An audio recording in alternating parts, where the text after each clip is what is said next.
Welcome everybody to another episode of the Arcadia Round Table, where we've got just a little bit of stuff to get through, a few things to talk about. There's been some gaming news this week. Unfortunately, Chris Grannell can't be with us today because family emergency, which really couldn't be helped. So he's gutted not to be here. But we are once again joined by Luke Steele. So Luke, thank you for joining us again. How are you doing this week?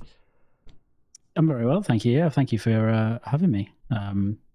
Yeah, there's been a lot of games shown in the last week, so I'm trying to remember all of them for this, but some of them are very memorable, so it's okay. I don't remember all of them. We've only got like 2 or 3 hours, so we need to try and forget a few. A collection of them I'll remember. Remember some highlights, yes. Yeah, last week was an enjoyable conversation, so we're really happy to have you back there. Darge doesn't agree. We had a bit of an argument about it. He said, "Don't bring Luke on," but I insisted. So Darge.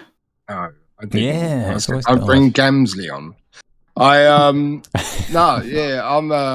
I'm happy to have Luke back. Obviously, first of all, message to Chris. Thoughts like thinking of you, bruv. Couldn't be here tonight. But yeah, just it's been a roller coaster of a weekend. So yeah, looking forward to it. We'll get stuck into it. Shall we just get stuck into it? We'll just get stuck into it. Well, let's do, because it's tradition and I hate breaking from tradition entirely, we'll do a quick fire run of games that we've been playing this week as well, because, you know, watching games and consuming marketing is all fun in itself. But playing games is what it's all about. Darge, have you had a chance, I know that you have, because I've seen it on YouTube, have you had a chance to play some games this week?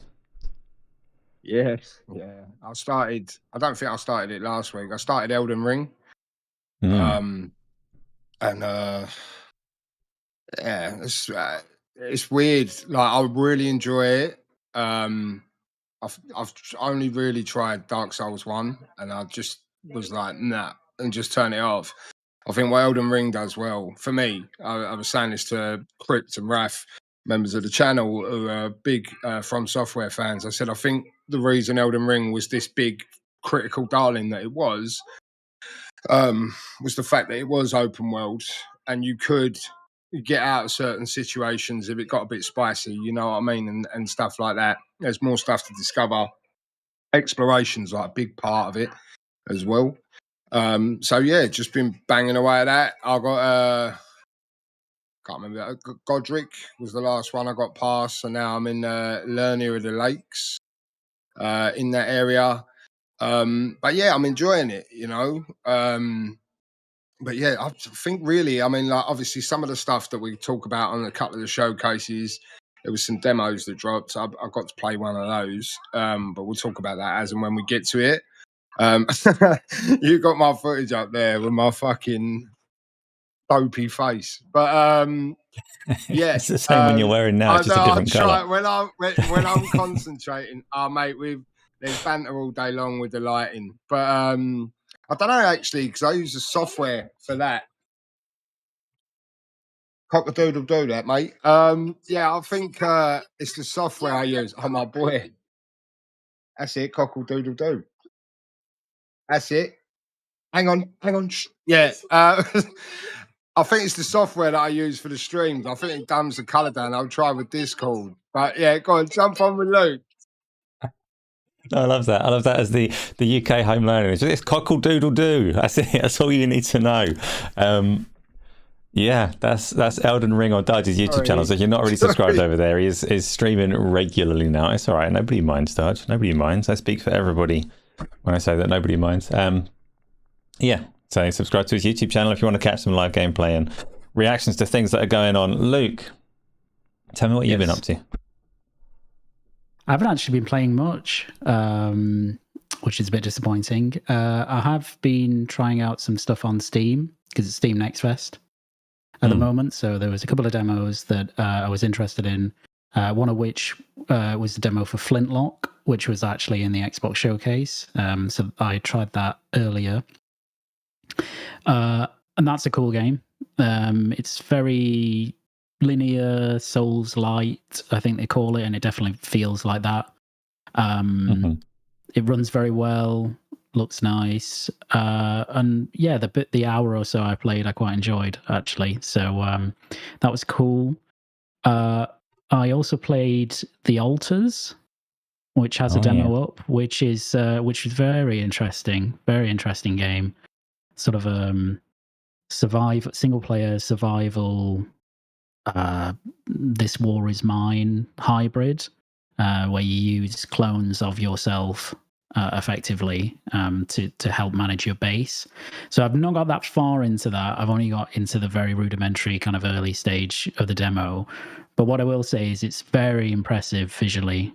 And it seems, apart from some stutters, which it's UE5, so surprise, it seems to run very well. And just looks really cool. I love the world in that because it's really distinctly an alien, strange world, which some games never, they don't usually nail it in the way that does. And you're kind of scavenging and going back to your base and building and doing things. So that was cool.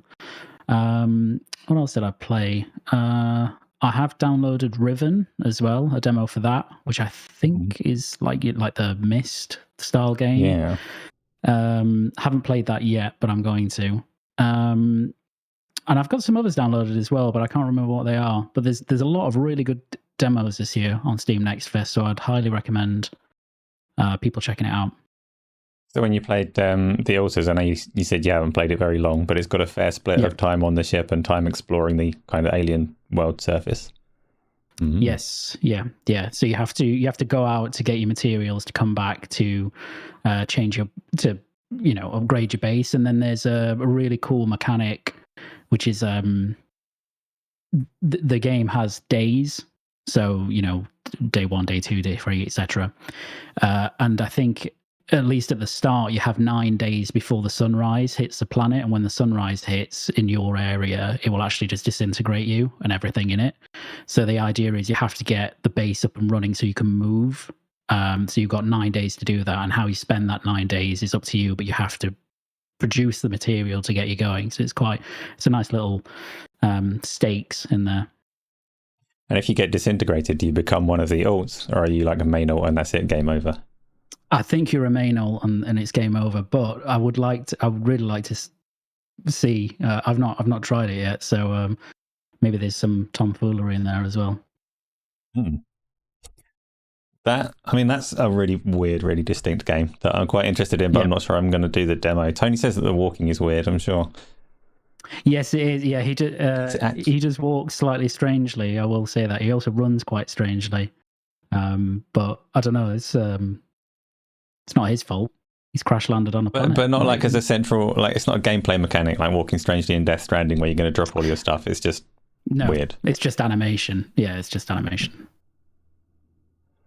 Fair enough. I haven't played anything because I hate video games. So let's do, that's not true. I've played some things, but we're not going to talk about them right now. We're going to get into talking about some of these showcases that have been on, because it is the Gaming Arcadia Summerfest we're going to go with, where there's all of these showcases that are nothing to do with us, but I'm going to claim that they are. Let's start with, it all kicked off with the Gaming Arcadia Summer Game Fest from Jeff Keighley.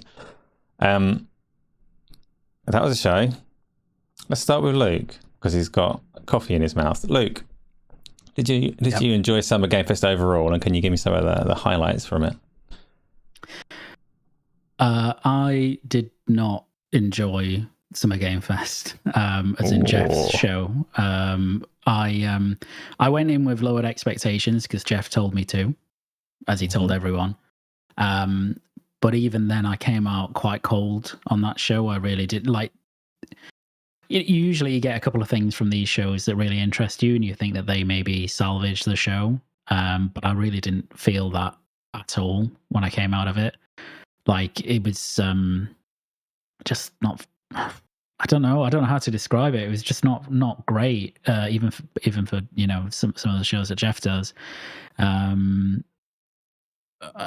Highlights, I suppose. I actually, funnily enough, quite liked the look of the Lego Horizon game. I thought that was looked quite fun, nice visually. Yeah, it looked fine. Like it looks. I quite like some of the Lego games, so I'd be interested in giving that a go, especially in co-op. Monster Hunter Wilds looked good again, I thought, but it was a bit of a weird showing. And that was pretty much it from memory for me. I think Phantom Blade Zero as well was there, if I can recall. Yeah, because it ended on it, and that looked interesting. Like, at least it looked like a real game with real combat compared to the first trailer, which, you know, didn't look like real combat at all. It looked very scripted. So at least it is actually real, and people have gone hands on. So that's cool. But yeah, there was very little that really interested me there. It was just not very good. So let's just quickly delve into it, because I'm playing the trailer right now and I'm curious to get more of your thoughts on it. So the Horizon Lego game that's oddly enough coming to PlayStation 5 and Switch and probably PC, but not PlayStation 4, which is weird when Switch is the hardware flaw that they're neglecting their previous gen console of their own. But Horizon, do you typically sit in the camp that the Horizon games are good sci-fi entertainment, or are you an Aloy hater, or where do you sit with the franchise in general, and how do you see it translating across to Lego? No, I really like Horizon. I really enjoy both games and the DLC for both games, and I really like Aloy as a protagonist, albeit I understand people's criticism of maybe her character coaching sometimes. Yeah.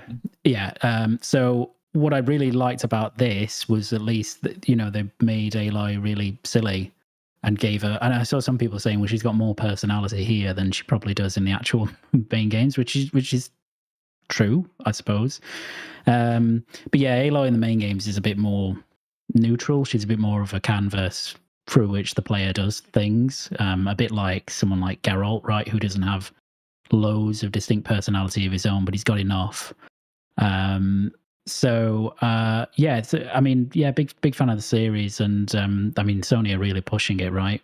You know, with a Lego spin-off and stuff. So, and they've got multiplayer projects as well. So, I'm always game for more Lego games in general and more Horizon games. So, yeah, I like the look of it. I really like the Horizon games in general. I like a lot about Aloy. She, particularly with the whole telling you what she's, her internal, external monologue of "this is where I need to climb, this is how you solve the puzzle," is very grating in the second game in particular. But generally, I like the character. There's a lot of her background that they could explore in different ways that could get quite nuanced and quite interesting if they choose to, in terms of the nature of her being a clone and nature versus nurture and all that kind of area that I don't think they've explored enough. But I do like the world. I don't care for this Lego game whatsoever in the slightest. And the Lego games were neat when they first came out, but it just got a little bit rote and repetitive. So Horizon as an IP, I don't think necessarily I'm that interested to see it translated into that format. I'd probably rather actual Horizon Lego. Like, I'll build a robot dinosaur on a table or something sooner than I'll play a Lego Horizon video game. I'm sure we'll get that as well. Darge, you tell me what you thought of Lego Horizon, and then expand onto what you thought of Summer Game Fest and what other highlights there were for you. Lego, I ain't really played a lot of the Lego games, I'll be honest. Horizon recently beat Zero Dawn for the first time. But it was kind of like a save that I picked up, so I enjoyed it. I enjoyed the world. Like I said at the time, I enjoyed the world and that. But I don't really, like, Luke obviously knows more about the series than I do. It looks all right, though. I think it looks like, you know, a fun game. I know the Lego games in general are loved. Like, they usually do well. So it makes sense, like, Sony just to expand this to a new audience, isn't it? You know, it's like brand exposure, you know, like only are these youths that are going to play Lego. Oh, it's a new Lego game. You know, let's have a bang on that. Oh, what's this Aloy character? Oh, there's a fully fleshed out game over here. You know what I mean? So it kind of makes sense. But as for the showcase on the whole, James, is it just James? Just James 93 in the chat. So I was live streaming it because I was playing Elden Ring, and then it was coming up, and I said to a couple of the chat that were in there, I said, who wants to watch it? And they were like, yeah, go on then. So I said, I'll put it on. I'll tell you what, mate, I felt so bad for everyone that we all sat there and watched that showcase, because James was like, at the minute, I got it as a 2 out of 10. And I was like, 2's a bit strong, mate, isn't it? Like, I went, that's carnage. Like, I went maybe like a 5, 6 or something. By the end of it, I was like, probably is a 2. You know what I mean? It was absolute shit. And he's like heralded as like the savior of E3, right? And the showcase that he's put on there, I mean, to be honest with you, you could just do without it. I could do without it. I could have well done within 2 hours in Elden Ring.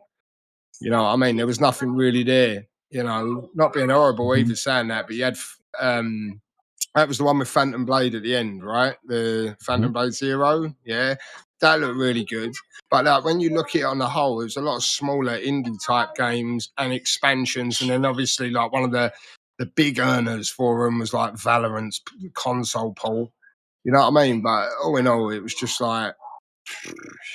No, I remember last week going, oh, you know, Jeff's naturally going to play it down, you know, and go like, oh, temper expectations because I got something big. And I was like, fucking hell, mate. Like, you might as well not bothered, you know, in my opinion. So anyway, at that time, it was like, oh, you know what I mean? Because I enjoyed Summer Games Fest last year. I didn't think it was that bad. You know what I mean? And then when I see that, I was like, oh, God, like all the hopes lie with Xbox. On the Sunday, there he is. Yeah, shit. I'll be honest with you. I can't. I ain't gonna sit here and you know, like water it down. It was shit. And you know, I've been watching the showcases for 8 years or so, give or take, a bit more maybe now, and it's probably one of the worst that I've ever watched. So yeah, that's extreme. That's extreme. No, There's it's been not. some bad ones over the years. I said the Guerrilla. Obviously, we don't really want to go on to because there's enough to talk about. But the Guerrilla Collective, me and Luke were talking whilst that was going on. I enjoyed that more than Summer Games Fest. I think the games that they were showing there, even though it's like predominant indie scene, even the indies that they were showing there I was wishlisting away. You know, I was popping them off in the server, like on the Discord. There was just some really good stuff. I mean, I'd say to anyone, obviously, most people here would have watched Xbox, probably Summer Games Fest. If you haven't watched Guerrilla Collective, I would watch that because I can guarantee you some of those games there will end up in Game Pass or something at some point because there was some really good games there. So it's definitely worth checking out. But yeah, anyway, Summer Games Fest was shit. Brutal. I thought there was some stuff in there, and I actually I wouldn't be so dismissive of the Guerrilla Collective. We will talk about some of the things that you found in there. I know that it costs most developers their $250,000 a minute or whatever to put these games in Summer Game Fest. Guerrilla Collective show presumably cost a lot less to get that exposure, but it's no less valid, no less important. I think Summer Game Fest had a few things that I was quite interested in, though, to be fair. Not Inside Out. I'm just reading things off. I've got it in front of me as a little prompt now. And I've, despite having the prompt, I've completely forgotten what games were interesting to me. There's a co-op survival game. There's 8 of you that spawn in the world in different places. It's based on the first edition of the game was a mod. This game is called the shooter one, the survival one, Room in Hell 2. Yeah. That looked really interesting to me as a concept for a game to play, particularly to stream and stuff, but to play co-op in that environment, that harsh survival horror where when you're dead, you're dead. There's 8 of you in the world and you need to just figure out a way to survive and escape together. That's probably the most enticing of the various kind of multiplayer, asymmetrical, weird things that are going on in the moment. So I'm looking forward to that one coming out and giving it a good old play, much more so than the Cuff Bust one that people are talking about with the koala bears and all of that stuff. They had Civilization 7 revealed. Obviously, they didn't show much of it, but you're a massive Civ fan, Darge. Massive Civ fan, you keep telling me. So I'm a Civ fan. Like, yeah, it's happy. But, I mean, to be honest, unfortunately to Jeff, you know, and we all know Jeff, like, he don't mind bits and pieces leaking out. But that was leaked beforehand. You know, the 2K thing, the screen went up. And some people got carried away and thought it was the new BioShock or something like that. But it was actually like, no, it's Civ 7, you know. And as soon as as soon as the CG started playing of like the wartime stuff and, you know, the eras of war coming through, I just knew it was Civ. I'm ready for it. I mean, to be fair, obviously, You got Ara History Untold as well. I'm really looking forward to that when that eventually comes, because they're ex-Civ devs as well. So I want to see the king is Civ, and I want to see the new prodigy have a go at it. You know what I mean? Because I think they're just fun games, you know. But yeah, Civ 7. But this is what I'm saying about the showcase in general. Like, you know what I mean? Like, you go, yeah, well, they had Civilization 7 there, and it's like Sid Meier talking to a camera, I you know. know, about what I know. it's going to be. Yeah, And it was a CG reveal trailer, you know, and it's like, okay, like, because I don't want to be that guy who will go, oh, reveal trailers are shit, because they're not. Yeah, but what I'm saying is, when you take the whole 2-hour spectrum of the show and then you go, oh yeah, they had that Civ 7 reveal, and you go, oh yeah, that was like 5 minutes. What was the rest of it? You know, like, it's I kind of, when I was streaming it, I kind of said, oh, you know, maybe I was sort of watching the time, and I was like, you never know, they're going to go for that big finish, you know. And I started looking at the time, and they were like, Valorant are here, and I was like, okay, like, do you know what I mean? And they done that. They went on for a bit. Valorant, they paid a hefty amount of money to be on that stage that long. But yeah, it weren't for me, mate. The Capcom trailer was my favorite, because you could tell they really wanted to extract value for their $250,000 or whatever. They had like a minute trailer and they put 18 games in it. Get the most out of this. Buy all our games quick, properly.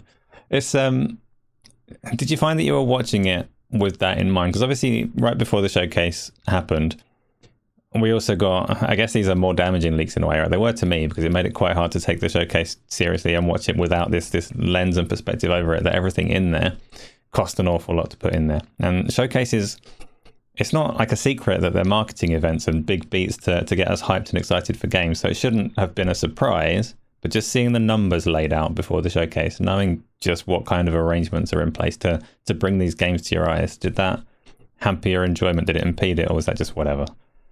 I'm like, I'll just quickly jump in. The number thing threw me. I'm not a big fan of Jeff's anyway. Like, you know what I mean? Like, people go, oh, you know, Jeff, bless him, bless old Jeff. And then you see these figures come out and you go, yeah, fucking bless him. He's an opportunist, you know, fair play to him, you know.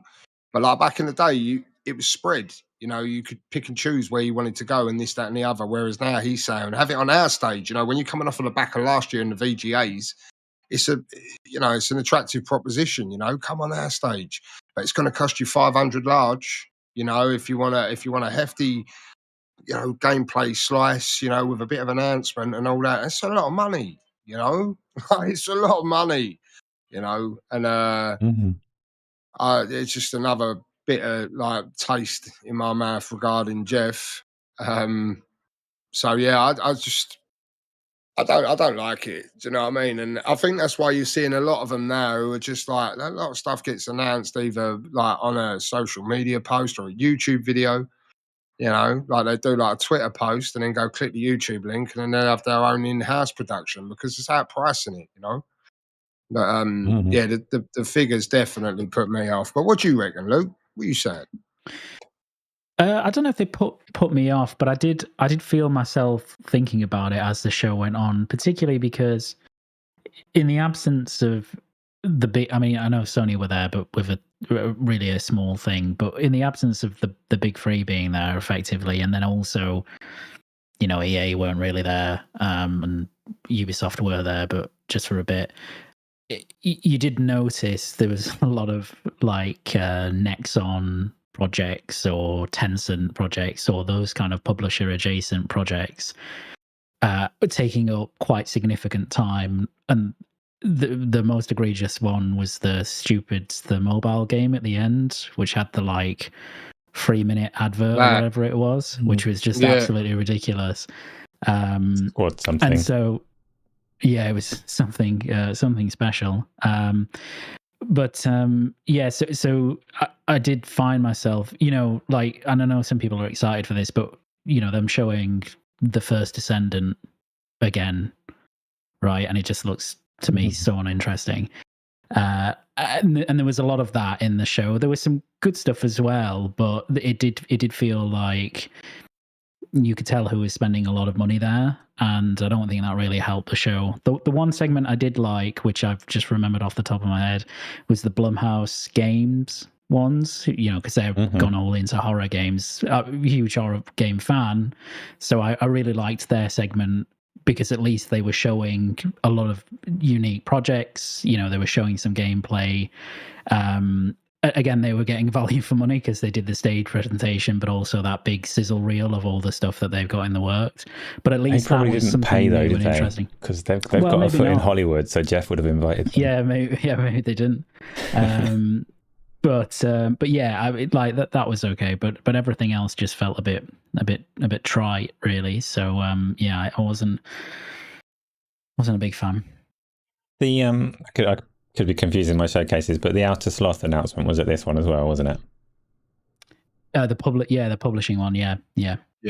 So that's like not a massive hype gaming announcement, but it's a nice story. It was a little feel good moment in the middle, because Inner Sloth's story was something in and of itself. Because Among Us released in, I don't know, whatever year it was, it didn't do very well for a long time, and then about 2 years later, it just blew up in a massive way.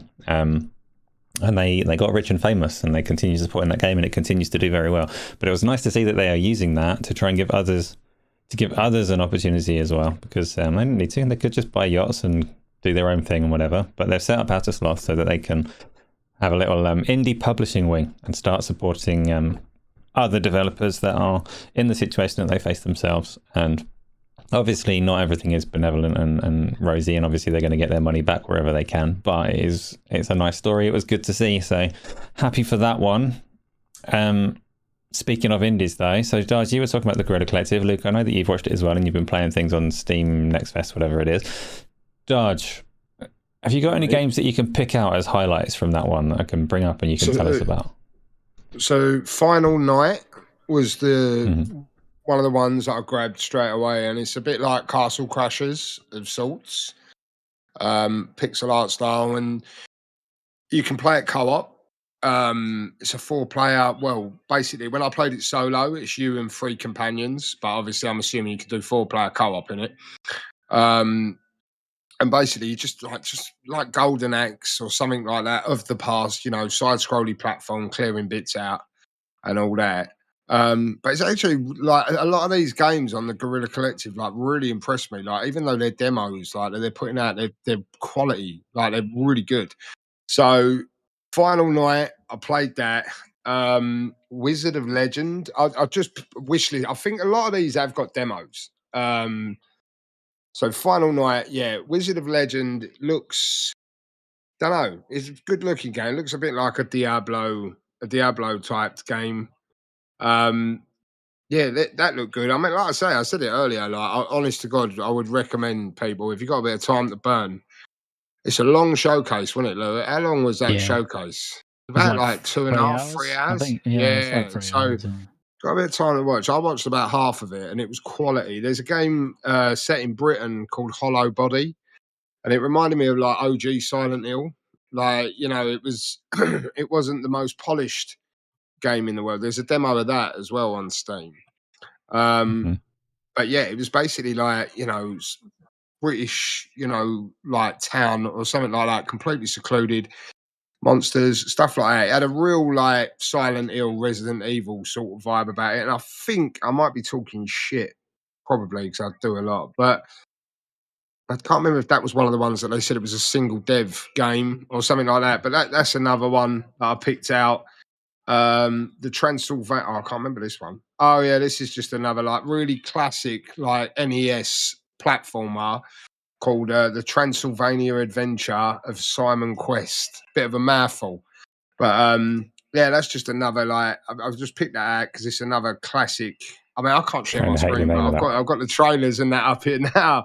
But it's literally just a nostalgic hit. You know what I mean? When I see that, and I thought, oh yeah, that looks cool. Because even like, we get Hellblade 2 on that in this day and age, and we marvel at it, like we love it. You know what I mean? Like how realistic things are getting.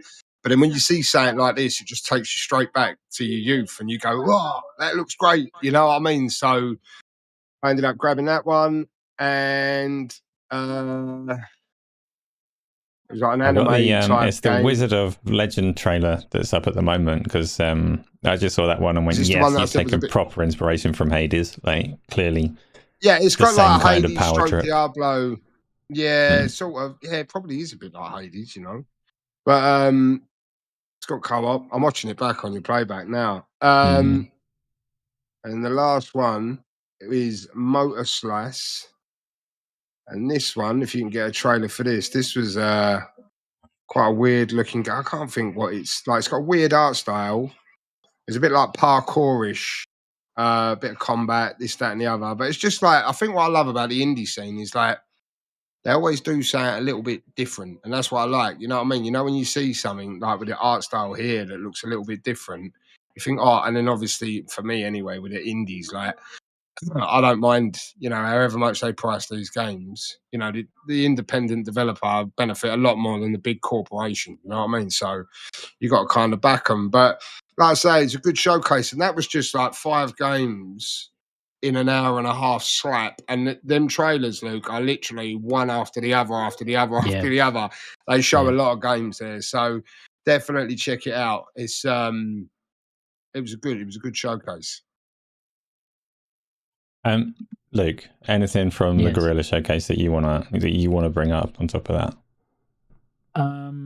Yeah, Darge had a good few of mine because we were speaking at the time and we agreed on pretty much all of those. Oh, he's been accused of plagiarism. Darge has stolen your list. Plagiarizing me.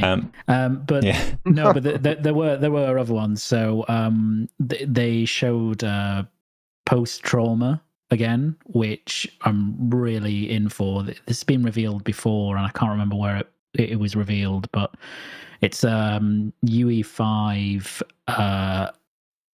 fixed camera horror game, so kind of harkening back to the old, you know, PS1 Medium. Silent Hill Resident Silent Hill fixed camera perspective, but in super high fidelity. And it's published by Raw Fury, who publish a lot of great kind of indie level games. But this one, as I say, it's quite high budget for an indie game, so that looks super cool. I'm really into that. And I think you're a train conductor, but I don't know the full story. I think you're a train conductor called Roman. But if you listen to the voice acting, it's like kind of not very good, but also it really again harkens back to like the voice acting of the old fixed perspective horror games. So I think it gets away with it just because it's trying, you know, it's aping off of that. So I think there's some first person segments as well, so it kind of mixes it up. But yeah, it just looks really cool. It just looks really weird. It's supposed to come out this year.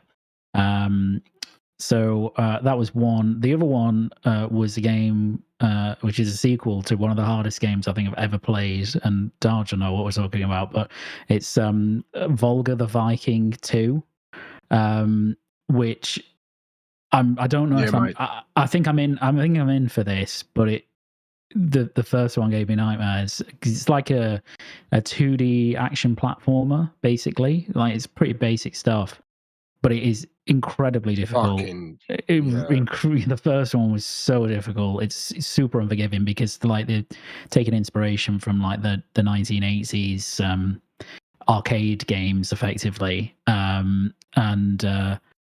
This one. I mean, Asa, you did Hades in 20 runs or whatever. I'm brilliant at games. It'll be no problem. Yeah. Yeah, you'll be fine. But Volga was awful, wasn't it? It was like it was. I didn't even have it about me. Like it was great, but it was too much of a challenge for me. It was. Yeah, I never finished it. I got halfway through, maybe if that. But then I just gave up because I was just banging my head against the wall. But I mean, I would recommend people go and watch it because it's a really long presentation, but there's so many games there, so many interesting looking games, and I am sure that you will find at least a couple that speak to you. And also, like they will, because like when they do these Game Pass drops, for example, or PS Plus, or maybe not PS Plus, but Game Pass anyway. You get these like niche indie types, and you can imagine that people just sort of half disregard them. You'll get the ones who are semi-intrigued and stuff, but if you watch these showcases, you have half a little bit of education and go, oh, actually, that looks fun. And then if it pops in the Game Pass, you go, oh, I fucking remember this one. You know what I mean? So yeah, you should try and watch. Just don't watch Jeff Keighley's showcase. Just watch all the other ones because they've got the games, the good ones. Fair. Right, we're going to move on to the big one then, because We could probably talk about this for a long time. I'm going to do my best to be really negative. So I'm obviously talking about the Xbox Showcase, which happened on Sunday and was pretty much universally considered to be a really damn good showcase all around. So I'm going to try and hate on everything in there. But we're going to go through that. We're going to pick out some of the big ones, and I'm going to get you to tell me what you think about them, and I'm going to tell you why you're wrong and why these games suck. I might not be able to keep that up for very long. Yeah, so we're going to start. I don't think. Well, yeah, I'm not going to talk about Fallout 76 again, or maybe we will. I don't know. We're going to go through it, you know? We're going to start, though, from the beginning with a game that nobody cares about because it's not very good. Call of Duty Black Ops 6 opens the showcase. Okay. No, you don't. You don't even like Call of Duty.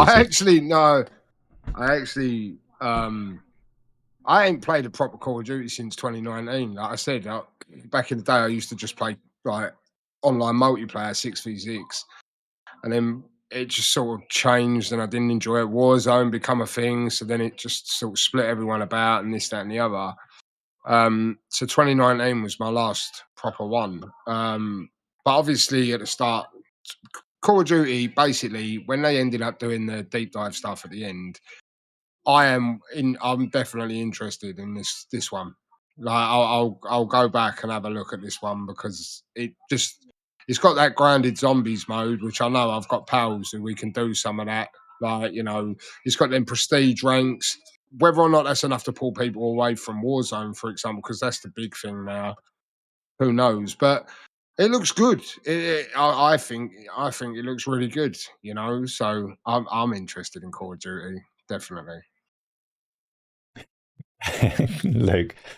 Luke, are you a Call? I can't remember. You have to tell me. Are you a Call of Duty person, and what are your feelings on this spectacle? Yeah, no, I'm not a Call of Duty person. I'm in for the campaign because I was into the older CODs, like the 360 era CODs, and then kind of lost interest a couple of years after those, and occasionally went back and bought one for the campaign. Well, I think the last one I bought was Modern Warfare, the remake. So I haven't bought a COD since then. I don't think I've played a COD since then, apart from maybe a beta or two. So for this one, all I'm interested in is playing the campaign, and it's great that I don't have to spend any money on it. You know, well, not full price anyway, because I'll just install it, all 300 gigabytes of it, and then play it, and then I won't go back to it. So, I mean, it looks the single player looks quite good in this one. It looks all right. It does. It looks very tightly scripted, and I did watch some of the direct afterwards where they talk about the options that you have, and there has to be some freedom for actual gameplay, but these games are made for trailers, it feels like. When I watch the trailer, it's like, yeah, these are trailer moments all over. And I think the game is mostly just trailer moments all pushed together with a little bit of interactivity in between. Some people love it. I might even love it. It's coming to Game Pass, so I can give it a go. 300 gig install. Like, that barely fits on an Xbox Series S. You can have one game. Yeah, it's the only game they want you to play. That's why they just want you to play Call of Duty. Like, it's just insane. And you have to be connected to the internet to stream textures as well. That I don't actually understand. But so weird thing, if you want to play Call of Duty, whatever that is, Black Ops 6 and Modern Warfare or whatever, the Warzone, you probably can't fit those on the Series S at the same time. It's probably too big. I could be wrong there. I'm not exactly sure how big Warzone is, but these games are so bloated, and they talk about you need this online connection for the single player so that they can stream textures from the internet, and that I know was an optional feature in some previous Call of Duties, but it is a feature that I don't have any understanding of. Textures normally need to go into your video RAM on your graphics card because you need really quick high bandwidth access to load them. Why do we need stream them over the internet? I don't get it. I was going to say, like Dick Wingbat's saying it as well in the chat, but I was going to say with the COD, usually have checkboxes of what to install. I think it's 300 quid total with all the zombie mode. You know, I don't know what they're doing on this one, but they used to do like Spec Ops, so that was another thing that you could tick. So you can actually pick and choose what you install. I don't know, because I know that they came out with a statement like Dick Wingbat saying there. to say it's not 300 gig. I think it's like this. If you install the That whole includes suite, Warzone. Mm. and in Warzone, yeah, as well, and install that, it probably totals out. Because I don't know what Warzone even is on its own. I'm sure that's pretty high on its own, you know. So if you're installing 2 AAA games plus the zombie mode, which is a whole nother load of maps and assets and this, that, and the other, you can imagine it'll go up. So I think, like I say, it doesn't take much nowadays for people to go, "Wow, 300 gigabyte with no context," you know. But I think if you wanted to install everything, then it is 300 gig, you know. But you can pick and choose, kind of. You know, I want to play zombies. I haven't really got a lot of storage. I'll put the zombies mode in. Now, fancy and chop and change. I know it's a bit of faffing about, but it is what it is, right? It is indeed, yeah. And Joseph's saying there that the Series S version, no, the Series X version, if you just want the good bits, is 122 gigabytes, not the 300. So everyone will be okay. It's just a little bit of hyperbole, just a little bit of hate for no reason. Because that's what I said I would do. But that's Call of Duty. It is coming out this year. It is coming to Game Pass. Now we're going to move on to... Well, what was the second game? Does anyone remember? I've got the list right here. It's Doom. Oh, right. So imagine, if you will, an April Fool's Day joke where you have Doom and you stick him into medieval times and give him a shield and like some horns, and then you get all of the useful demons that you're familiar with to laugh along with him and wear some silly armor.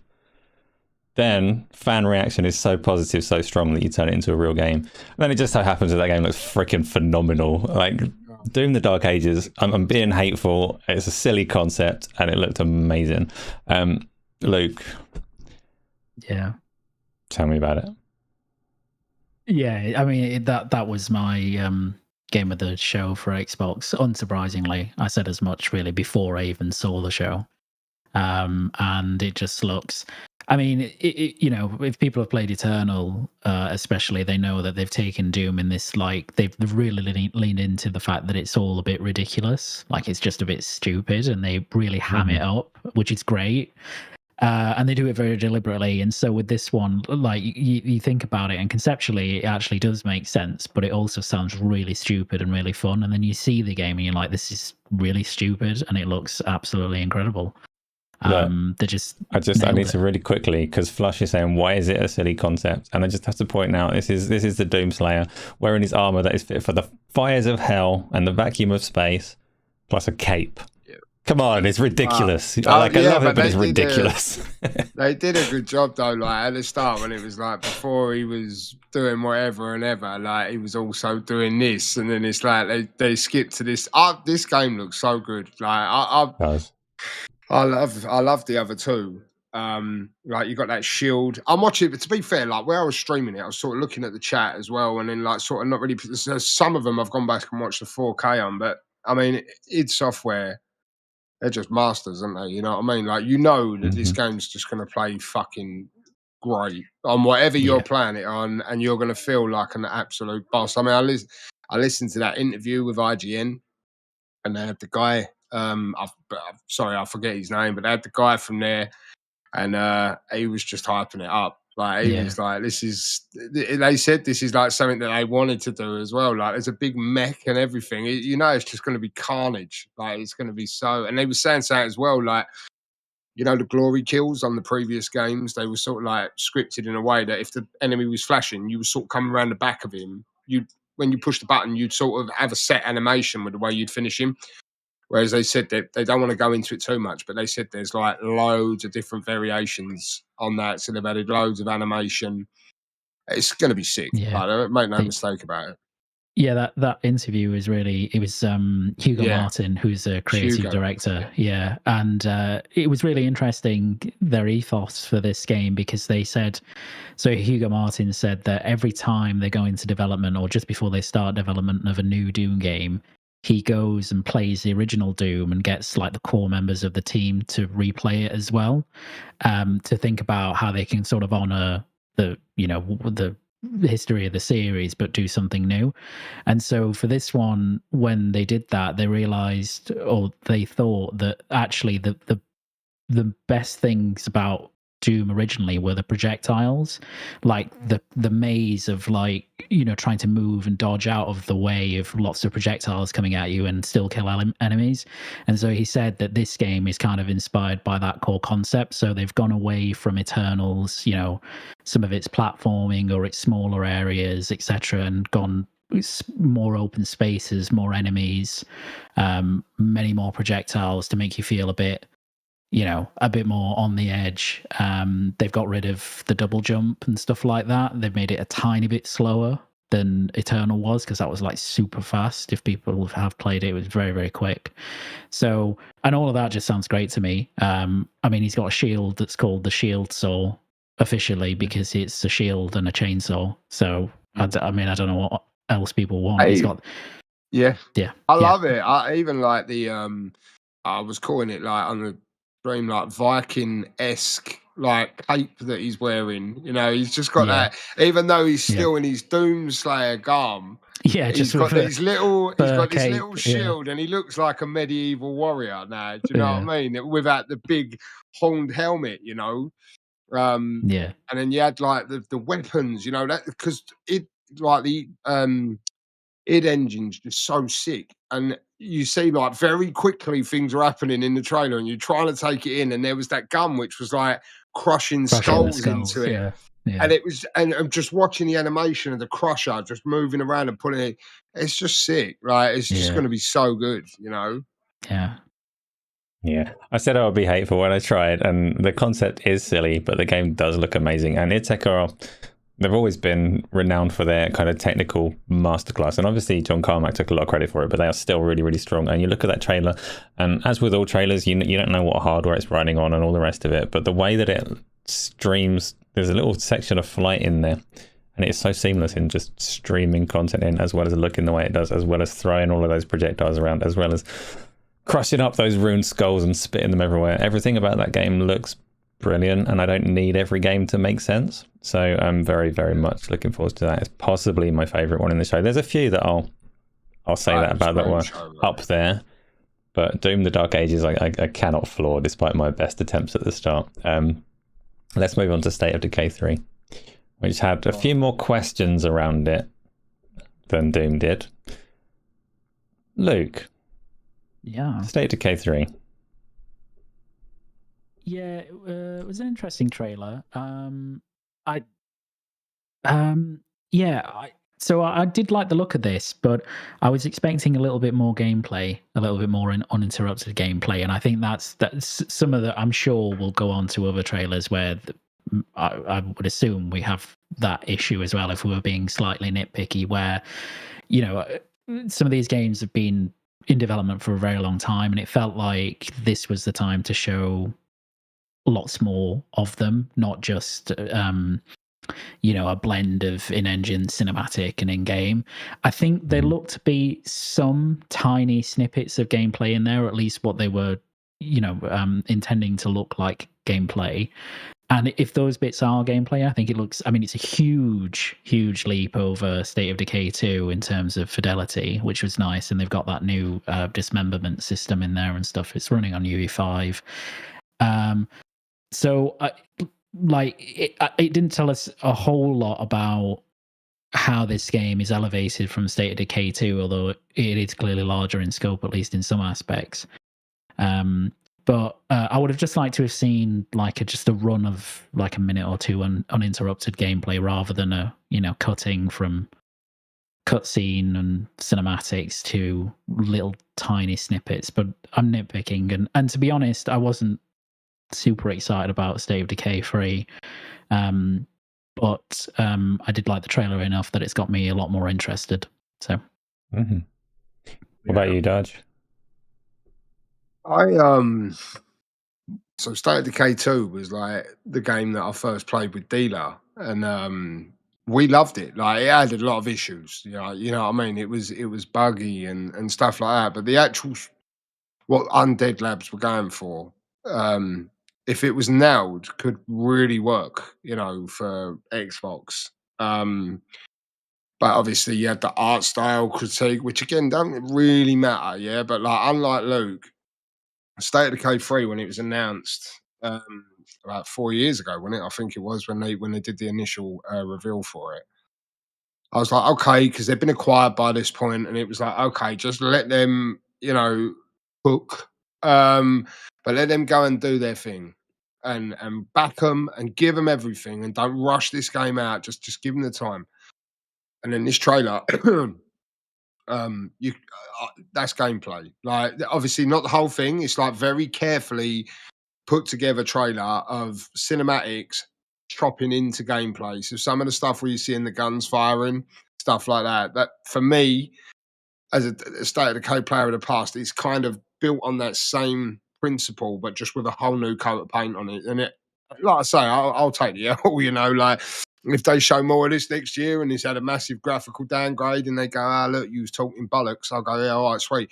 But I genuinely believe, and I hope as well for Undead Labs that this time they've been given the time, they squash the bugs, they get this version 1 when it launches in a really good state, because it could garner like a huge base, like you got the permadeath, like obviously when they show in the trailer there's like the murals of the ones that they've lost from their groups, you know what I mean, and they take keepsakes back with them and stuff like that. It's all part of the game, you're in this post-apocalyptic world, and you build a base, and you have to go out there, to garner gear to make your base bigger, and you can have pals like join your world, join your game. It's like I say, it's been plagued with slow starts and graphical problems and stuff like that, and it ain't really took off. And I'm hoping this is the one that when they come in day one, it's ready and it just shoots off, because it could be great. So this for me was probably my game of the showcase. Like just this trailer. I know they did the original reveal, which was like just pretty much cinematic type. And they did this, but when I see the over-the-shoulder stuff and stuff like that, I could see the potential. So that got me gassed. Like, but don't get me wrong, this showcase was 99.9% fucking hot, yeah. And this was my main takeaway, but everything else was still good anyway. Yeah. You mentioned there that you can go in there with your pals, and it's just like conjured visions of Depresso running around killing all the zombies from Power World, but that's not what you mean. You mean with your friends, and that is there's a couple of things that the developers have said. No, but that would be entertaining. They could take on some zombies. There's a couple of things that have been said since that trailer. One of them is the emphasis or the help they've got from the coalition in terms of gameplay and graphics. But they acknowledge that one of the things they really need to improve is essentially like the moment-to-moment encounters with zombies. The combat and or survival and escaping needs to feel better than it did before. And if they do know that, if they do make it feel better in everything that you do rather than just the broad concept, then they are surely onto a winner. And I can't remember which studio. I think they said Obsidian, but that doesn't ring true either. But they've worked with another one to work on the... Was it Obsidian for the multiplayer component? Yeah, and like what you was just saying there, like for me, someone who played the previous, like when the guy, he's saying like, oh, we need to get better with the, with a combat with the zombies and this and that. I didn't even mind that in the previous last two games. It was just that the bugs that the game was experiencing were so fucking bad. Like, you couldn't get a fair crack at it 99% of the time, especially if you wanted to do it, like I say, with your mates and you all join a session. It seemed to be even worse when you were co-oping in a session with someone. Mm-hmm. So the fact that he's coming out going, we want to make that even better, give me that. You know what I mean? Because I was happy with the last lot. So I just want the game to come out stable, working, and then add stuff over time, and we see. I reckon it's going to be a sleeper hit for Xbox for sure.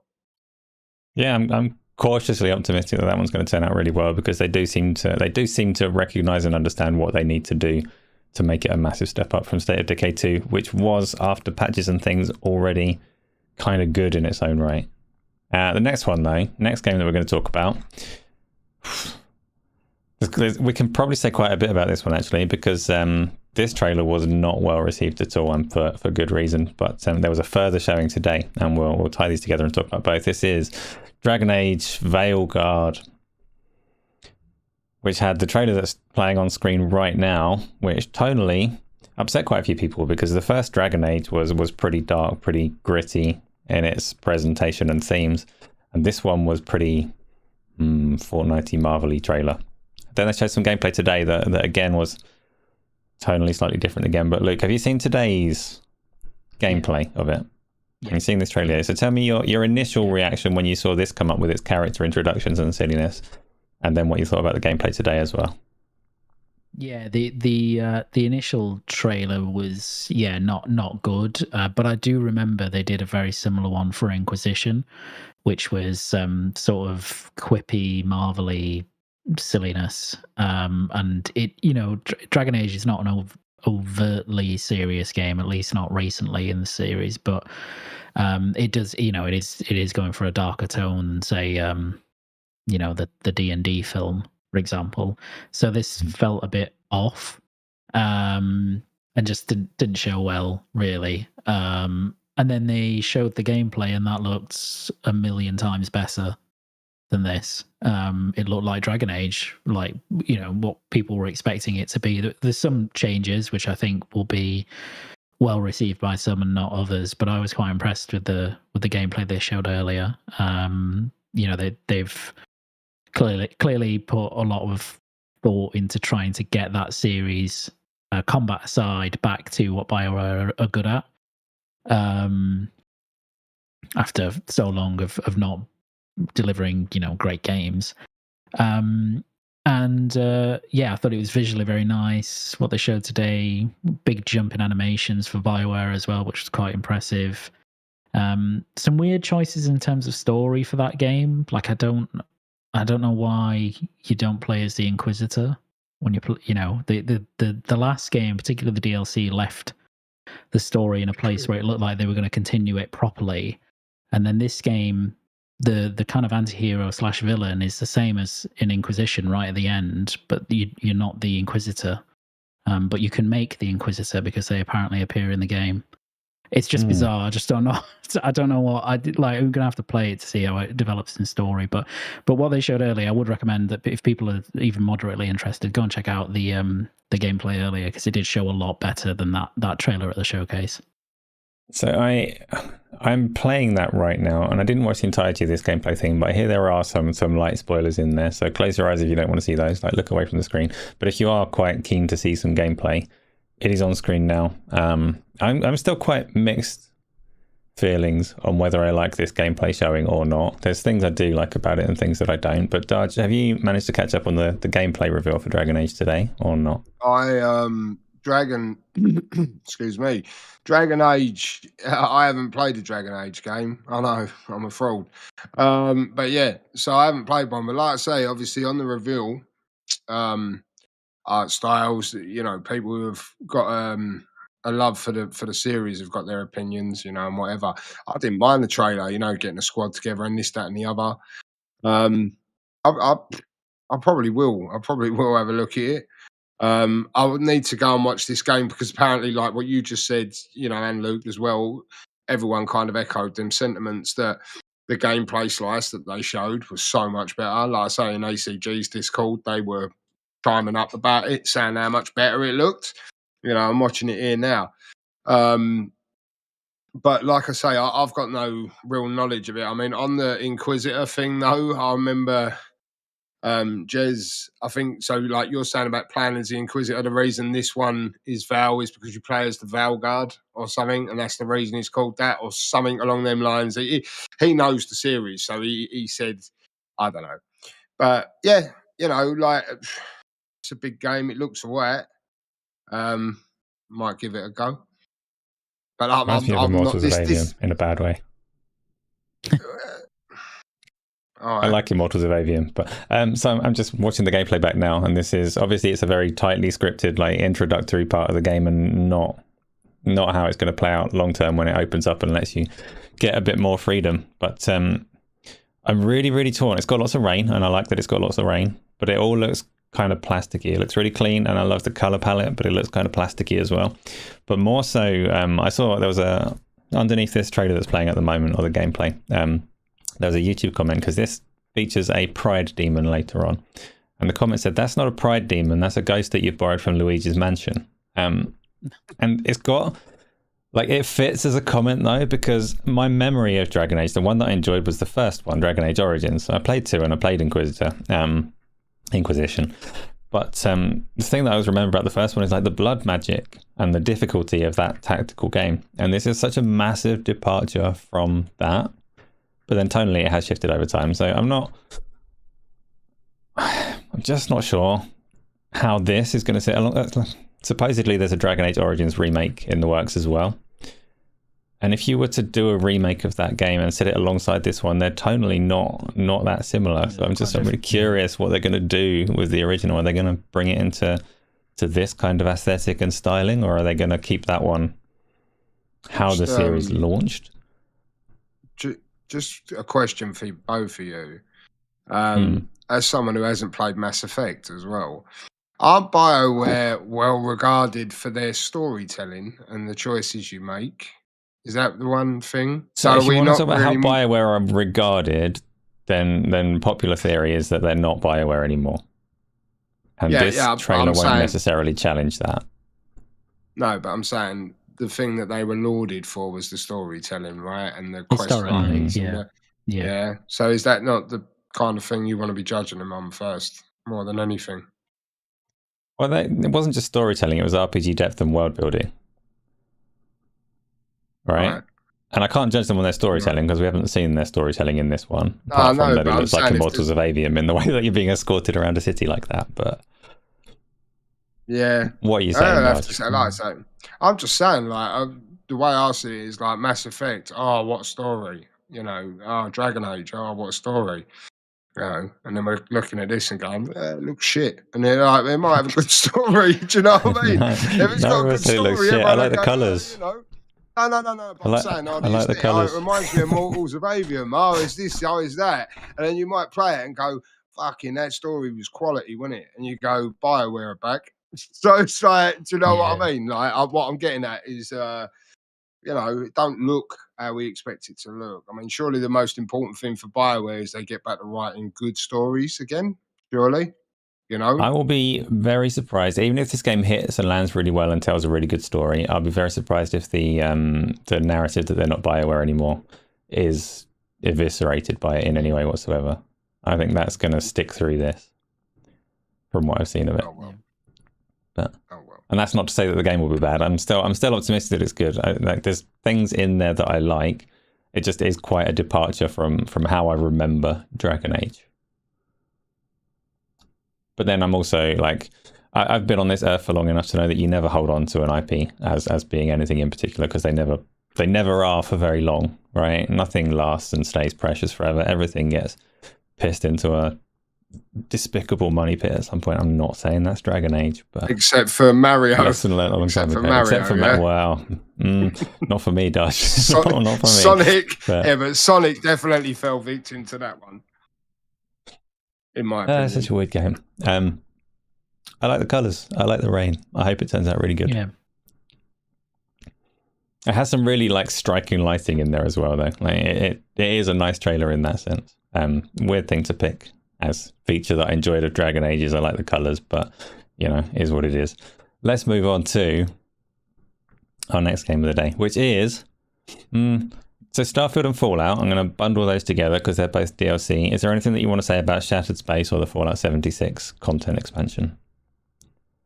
Gutted I didn't get a date for Shattered Space, but I reckon they'll have another good Gamescom. I think that's probably where you're going to get the dates for Indiana, Shattered Space, stuff like that. Towerbone. Didn't even fucking see Towerbone. Yeah. Nope. Well, but yeah, like I say, Shattered Space, I was hoping for a date, didn't get it, so I won't be going back until I do get it. But that trailer did look good for Shattered Space. It's given me a reason to go back, definitely. So, what was the other one you said? Fallout 76. Oh, no, nothing for that. Not for me. No, it's not for me. It's so, no. But it's 20 million players, though. So, yay. Gamers. Yep. Cool. Well, unless you've got anything you want to add on that, Luke, we'll move on to the next one, which was a bit more unusual and quite a standout because it is different to most games that we see these days, which is the Clair Obscur Expedition 33 game, which caught attention with its trailer first of all, because it is it's artistically striking, but also it has a nice dark concept, quite abstract, quite unusual. There's this painter in the distance who strikes a number up on this whatever cliff face, and everybody who is the age that comes up is struck from existence or killed or shattered, like snapped away, Infinity War style. And then you go on a little expedition to try and save the day. The trailer is cool, but the game presents itself more as a kind of an adapted traditional Japanese RPG in its turn-based combat. Not Japanese in any way, but you know what I mean when I say Japanese RPG, and you harken back to that style of turn-based combat with a little bit of Legend of Dragoon reactiveness as you play. We'll go Darge first this time. Darge, because you don't like this style of game. Do you love this game? It's an interesting trailer, isn't it? You know what? The tone of pretty much everything that they showed was quite mature, I found, apart from the cartoon mice game. But this came up, and I actually like the look of this. You know what I mean? I see that it was turn-based. I'm watching it back now. Obviously, you had the old lopsided Eiffel Tower and all this business going on. So I think it's a Game Pass. I mean, put it this way, yeah. I was on here going, I might get rid of Game Pass. You know what I mean? But if anything, this showcase went, don't get rid of it yet, mate. And I went, all right, I won't. So, yeah, I'll probably check it out and have a look.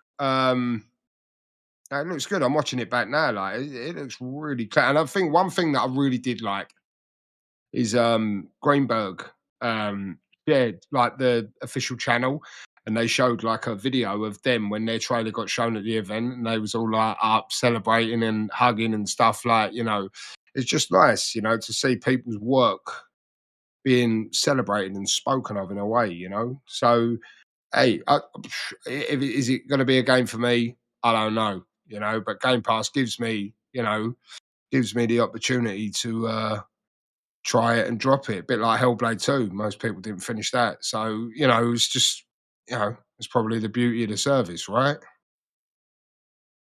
Don't know. Yeah, sure, why not? Luke. Well, it's to try. Go on, Luke. It does give you the opportunity to try lots of things that you're not sure about. It definitely is a new way to encounter things. I don't think that the ability to drop games is necessarily the beauty of the service, but it is. Well, no, I it was is. there, but on the Hellblade thing, when the Hellblade come out and they said that, you know, not a lot of people got past the first boss, I guarantee you, if you'd have paid £50 for the game, you would have beat the game. Yeah. But because you haven't paid, it's easy to go, fuck this. You know, so that's the attitude. But sorry, go on, Luke. No, I thought this was one of the best things that that anybody showed in the like summer game festy period. Real surprise. I thought it looked. I think it's like the first game from this studio as well. It's running UE5. As you said, Asa, it's got like that Japanese feel to it, even though it's not a JRPG. But I think we associate, you know, the classic JRPGs with turn-based, and it's quite rare to get something these days that is this budget, this fidelity that's doing turn-based. So I thought it looked fantastic. Story looks super interesting.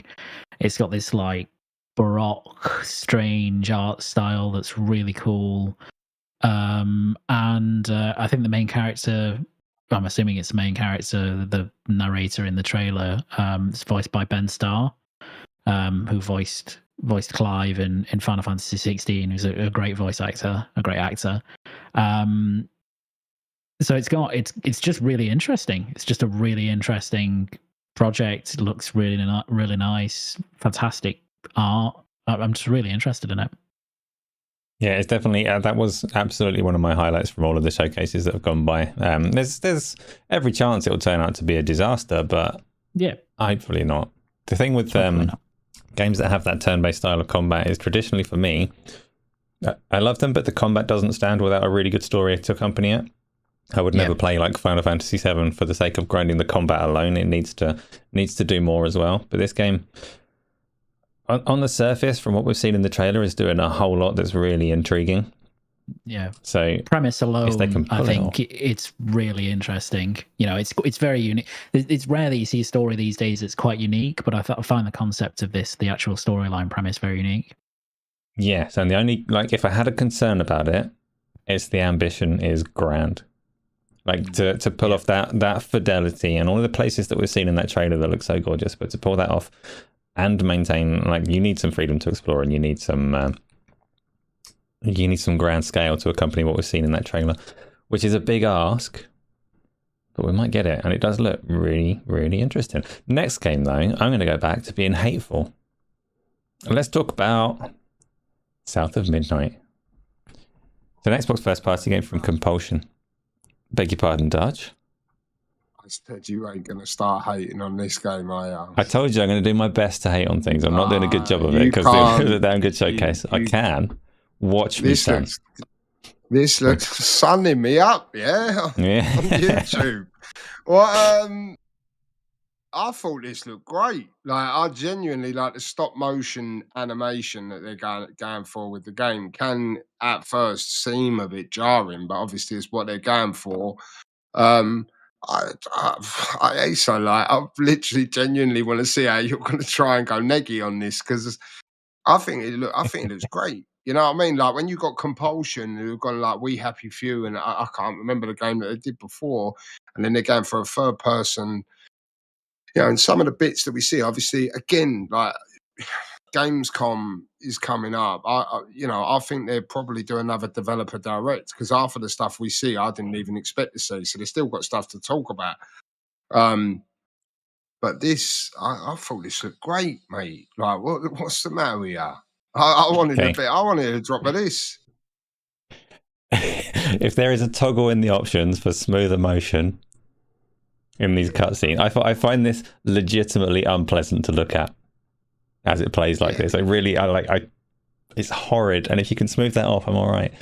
But you can do, like, we've had Harold Halibut capturing stop motion style smoothly, yes, and then you have this, and it just gameplay's like, there's a big line of separation because they know that you can't make it that ugly in gameplay, so it plays like you have to have gameplay be smooth, so it plays out smoothly, and then it goes into a cutscene and it legitimately is unpleasant to look at. I want to look away from the screen when it's doing those cutscenes. Like Before Christmas. It's not. Oh, that's horrible. It just did it again. Like, it's legitimately horrible. I could not watch it like that. I would not play that game. I like this. I don't know if you're going to talk about Mixtape, but Mixtape was another one that had that stop motion, and that looked great, because like when you're watching the environment, the world moving smoothly. I know you've got the character animations that are stop motion, but I think it's fine. I don't find it upsetting at all. Like, I think it's nice. It's a different turn on it. Everything that I've seen of the gameplay is just okay, not enough to carry it through. Yeah. If it's going to be unpleasant to look at in those cutscenes, and it's horrid. It came on and I was like, oh, it's broken. Is it broken? It's not broken. It's actually supposed to be like that. Can I switch it off? I can switch it off. The game is fixed. No, I think Ace has been smoking something really strong. I do get it, but like, I think in the gameplay, they really tone the animating on the 2 down, so only the character model animates perhaps slightly behind. And the birds, so it's really not that bad during gameplay at all. In fact, I actually wanted her model to animate on the 2 like more consistently in the game. So yeah, I'm probably the inverse of Asa on that one. But I thought, like, I could watch like cutscenes of this all day, because the art style is just so unbelievably spectacular. It's just, and it's got so much personality, and it's, you know, taking things that, you know, games don't cover in terms of like the cultural context, etc. I agree with Asa. Like, I don't think the gameplay looks like anything special, amazing. Special. It looks. I think actually Compulsion, the area they fall down on is always their gameplay. Their gameplay is never generally very good. What they're great at is some storytelling, but just world building and art. And this speaks to that. So I think the gameplay should be decent, but that's not the thing that will carry the game. It's everything else. But yeah, I loved it. I thought it looks amazing. The previous game, We Happy Few, I didn't enjoy at all. So that also works against it. Painful Discourse in chat has just said that there is a smooth option for the game. He says he's not sure about the cutscenes, but it's got to apply to the cutscenes, and that immediately fixes my problem with it. It means I can focus on what is or isn't there in the gameplay. And honestly, the gameplay didn't sell me on it. Like, it looks competent, but I wouldn't say more so than that. But those cutscenes genuinely that came on and it just looked terrible to me. So, but it is a very simple thing to just give me an option to change it. Everything else about the art style, but it's so stuttery that it's just not nice to look at. You've got that Game Pass angle as well. Yeah, you got the Game Pass. Yeah, but I'm not going to make myself sick for it. Install it. No, but install it, have a play. If you don't like it, drop it. You know, so it's a win-win, right? Right, South of Midnight. World of Warcraft had a trailer. We'll do that one real quick because World of Warcraft is a big deal. I don't think either of you, Luke, you've done some World of Warcraft, haven't you? Yeah, I have in the past. Yeah. So this trailer then, if you have in the past, this trailer tries to cover the timeline because it really tries to pull up some nostalgia. Did it get you? Did it entice you? Not really. I'm too far. I mean, it enticed me in the way that, you know, how Blizzard cinematics always entice you because they're so good. Like, they look so cool. It enticed me in that way to be like, maybe I'll do it. And then I thought about it rationally and I was like, nah. I that time period of my life playing Warcraft is gone. I don't think I'll ever get back to it. But I do like how that trailer was presented, trying to, you know, kind of recap all the pivotal moments of the series, of the game. So, yeah, look, it was a bit of a bathroom break, this one, I'm going to be honest. Fair enough. Well, before everybody else goes for a bathroom break, then let's skip on to the next trailer. I do actually want to get into some World of Warcraft because I just want to play. I want to play everything that's not stop motion. To just not say, oh, here's a shitter of a trailer. You ready for this one? Shitter of a trailer. Why did you ask me about Warcraft? Because, Darge, you don't like World of Warcraft. I know it. You know it. Everybody knows it. But do you like Metal Gear Solid Delta? Oh, do you know what? This was a surprise. This was a proper surprise because I see the Konami. Right? I see the Konami come at the top, and I thought it was going to be like Pro Evo, and then I see Snake, and I was like, oh, okay, a lesser product, but yeah, I didn't expect this. I didn't expect this at an Xbox show. Do you know what I mean? And it looked a bit rough. Like, I ain't gonna lie, it looked great in some instances, but some of the combat animations looked a little bit Jekyll. Like, well, I say Jekyll, I should say, just say rough. Rough.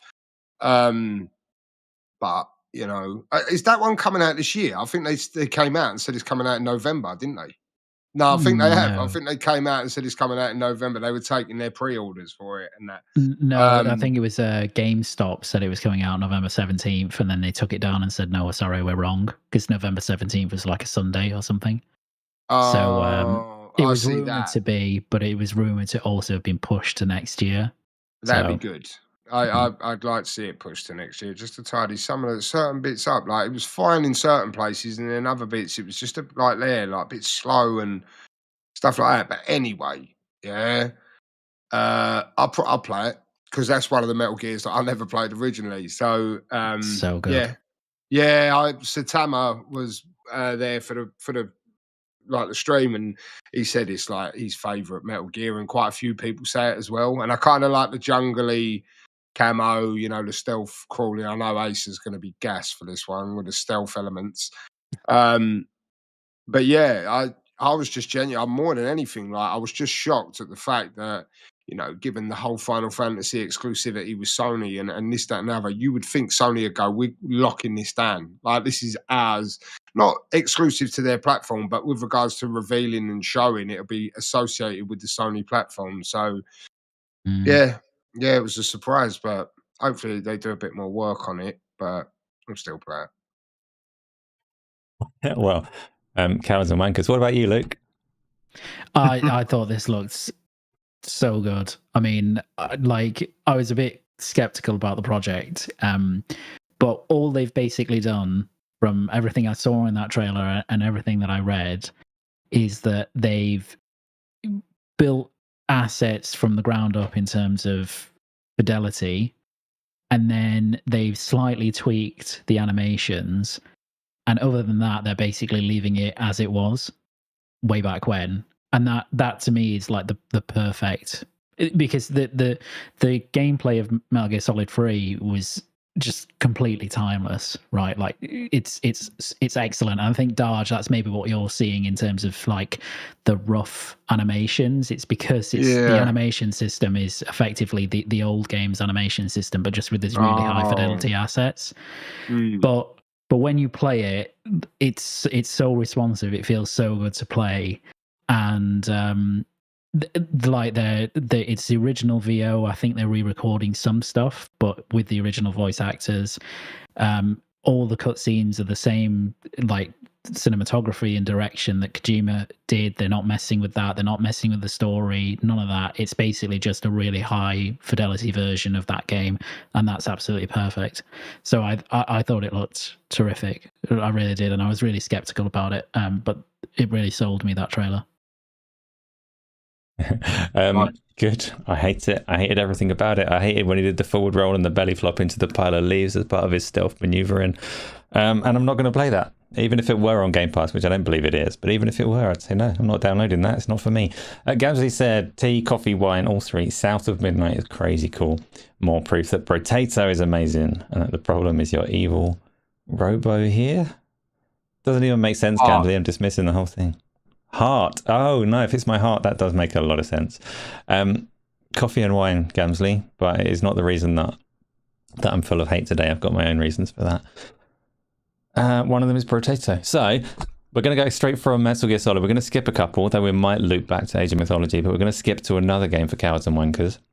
Perfect Dark. Right, okay. So for those that don't know, games for cowards and wankers, stealth is for cowards and wankers. It's a mini catchphrase of mine because I'm not a fan of stealth gameplay, which leads nicely into Perfect Dark, because a lot of people didn't actually expect this one to show up. We'd heard rumours that its development was troubled and all the rest of it, but it's got a very competent team in Crystal Dynamics working on it, and the initiative, who I couldn't outright say are competent because we've not seen anything that they've done, but they are supposed to be like a flagship studio at Microsoft. So we've got the initiative and Crystal Dynamics coming together to bring this thing to us, and they actually showed a decent segment of gameplay as well as reintroducing Joanna Dark amongst other things. Darge. Yes, sir. I'm not calling you a coward or a wanker, but what did you think of Perfect Dark? Well, first of all, I was genuinely a bit taken back that it was actually there. Like, obviously the trailer's like the agent diving out the side of a plane, and then it was like as she came out of that cloud towards the city, I sort of remember the cloud from the reveal trailer. Like, so I was kind of like, is this it? And then obviously when the thing come off and then you see the girl with the hair, I was like, oh, is this Perfect Dark? Yeah, like it looks really good. Like on this first showing. I mean, like you said, when you said about rumors about it being here, ever since the quadruple A studio flex that Xbox were giving it when they created the initiative, it's always been an on-running joke. Like, where is it? Where is it? Where is it? Where is it? And then they showed this, and did they date this one? Because I lose the dates. Was this? They didn't date this, did they? No. Yeah, it looks good. First person, immersive sim. Stealth based. It's definitely going to be worth a look. 100%. I want to find that, like Satama said, joking about on the stream, it's got that quadruple A fruit destruction when it all goes off in the market and you see the fruit exploding. But that's when I like it looks good. I like the the companion's voice as well, like in your ear saying all the stuff to you. It sounds really fucking cool. Like, so yeah, definitely. It's good to finally see, like State of Decay, Perfect Dark, start actually seeing things, Compulsion, what were they up to? Now the fruits of the labour are starting to show, you know what I mean? So it's good. It's good. Another first person game. Now I did say that on stream, like I know originally Perfect Dark was first person as well, but Indiana Jones is first person. I want a third person game. But this will do. Looks fine. So yeah, looking forward to it. There's the fruit. But the fruit's my favourite bit. By a long shot. I love that in the trailer. And there's a little melee like blended in with the gunplay where the takedown and all the rest of it, that if that plays out seamlessly and smoothly, I'm not going to stealth in that game, but I may actually love that one. And I hate stealth games, but I really liked GoldenEye, which is like obviously origin of Perfect Dark. I quite enjoyed Perfect Dark, and even Perfect Dark Zero was pretty good to me. So it's a game that could walk the line of actually being fun, so long as I don't have to be that stealthy. Luke, what did that trailer say to you? It's weird. First of all, Perfect Dark Zero. You liked Perfect Dark Zero. I liked elements of it. It wasn't as bad as... God. No, that gave me a headache, that game, every time I actually, it. I quite like the multiplayer on that one. You got a headache from the... Yeah, fair enough. The multiplayer was alright, actually. It wasn't too bad. But this trailer is really interesting because I watched it when it was broadcasting. I was a bit underwhelmed by it when I first saw it, and I don't know why that was. I think some of that old marketing from the initiative when they were hiring, calling it a quadruple A game, really ramped up my expectations of how good it would look visually, I guess. And even though it does look really nice visually, it's nothing like that, blows your mind. It's not Hellblade 2 or anything like that, right? So when I first watched it, I was like, yeah, it looks good. I like the spy fantasy element of it. It looks like it has some immersive sim stuff. And then I've watched that gameplay segment like 3 or 4 times since then.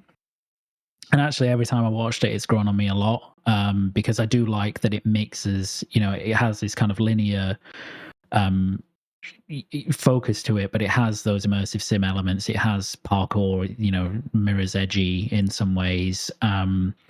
And it's not overtly focused on tons of gunplay. Like it's, it seems like you can do a lot of different things in it. So if the vision for the game is that, and it, mission based, and there are different ways of approaching missions and different things you can do, and it has a good story, I actually think this could be really good. And it's as Darge said, like, it's just nice to see it. It's nice to see the game running. It's got gameplay, it looks nice, it's a real thing. No data at all on it, so it's obviously quite a while away. Maybe 25 if we're lucky, but probably 26. But yeah, it's grown on me a lot actually since it was first revealed. Fair enough. Like I'm a big fan of Crystal Dynamics in general. I really liked what they did with the Tomb Raider reboot, and for all of the Avengers flaws, it was a technical showpiece on that previous generation of consoles. It did a lot of things really top tier. It just did a lot of things really horrible as well to kind of balance it out. But I more so blame the publisher for that than Crystal Dynamics and the force for games as a service and all the rest of it. This one, despite it being for cowards and wankers, I am quite optimistic for it. It looked really good because you can knock all of those oranges over and play it quite explosively if you want to, I think, which is obviously how I'll go about it. Now I'm going to loop back to a game that I skipped there, which we won't speak on for very long, but it was one of the few that I would pick out as a highlight for me personally, and that was the Age of Mythology Retold. Either of you Age of Mythology fans? Or Age of Empires for that matter? Age of Empire fan, yes. I only played a bit of Age of Mythology way back when. But this looked cool, I thought. I told you it would be brief. This does look cool. Darge, what do you reckon?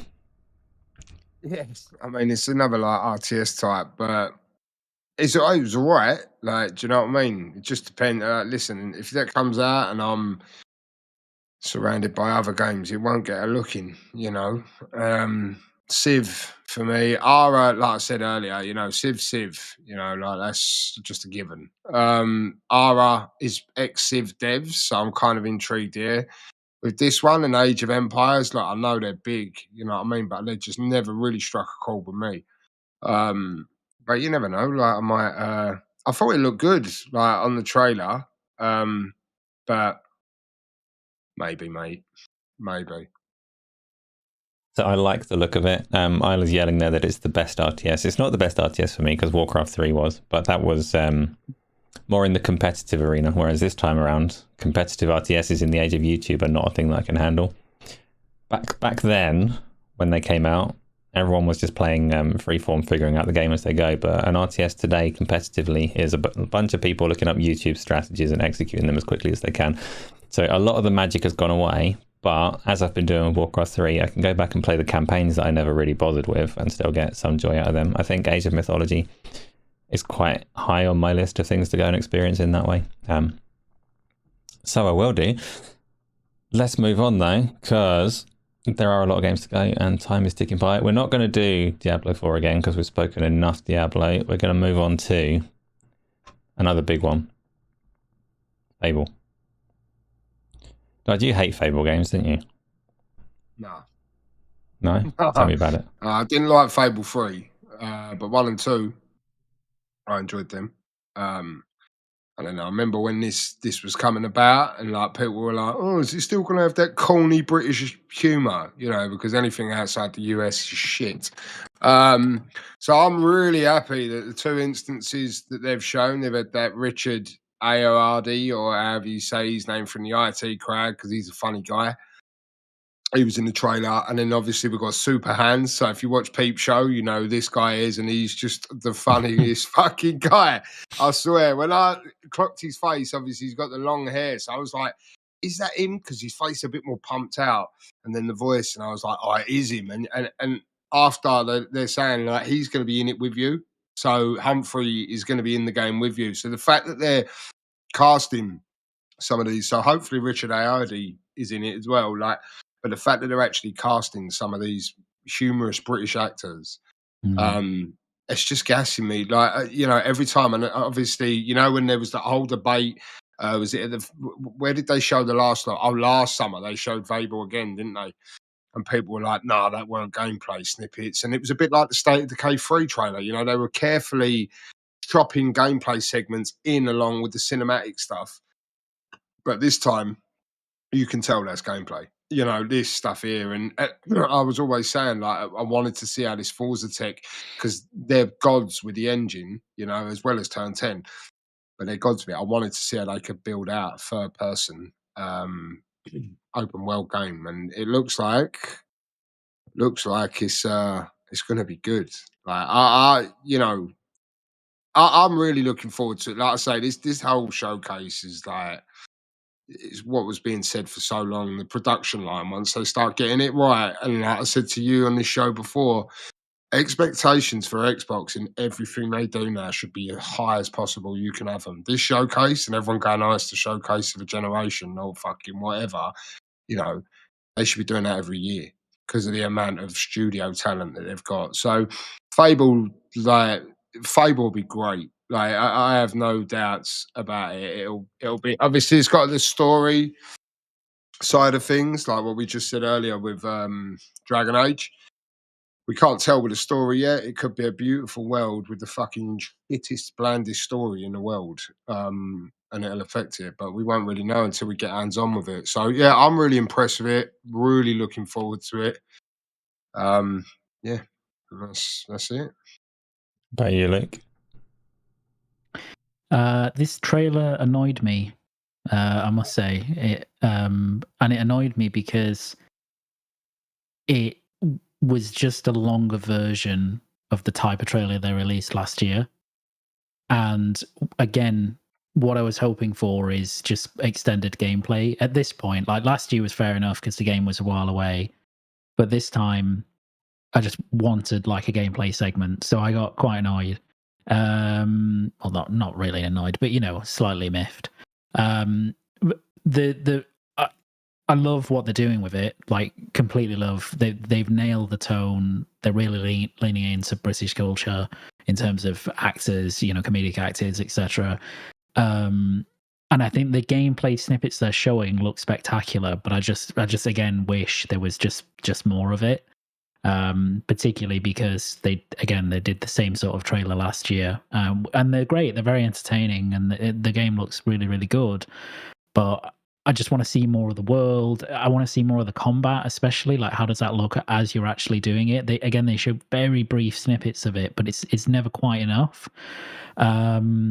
So I'd like to see the character creator. I'm assuming they're going to go over character creator again. Why do you assume that? it's kind of core to Fable, isn't it? Like it's core to the series to have a character. I know they've been showing Character it with development this one... is, which is again I think is yeah, missing. Yeah. But like, I know they've been showing it with this one model, but I always just assumed they were doing that just to give consistency to their marketing in terms of being able to show a character. So I don't know. I just hope that they've still got that kind of. Certainly, I hope they've still got the kind of good and evil alignment development for your character, which was really big.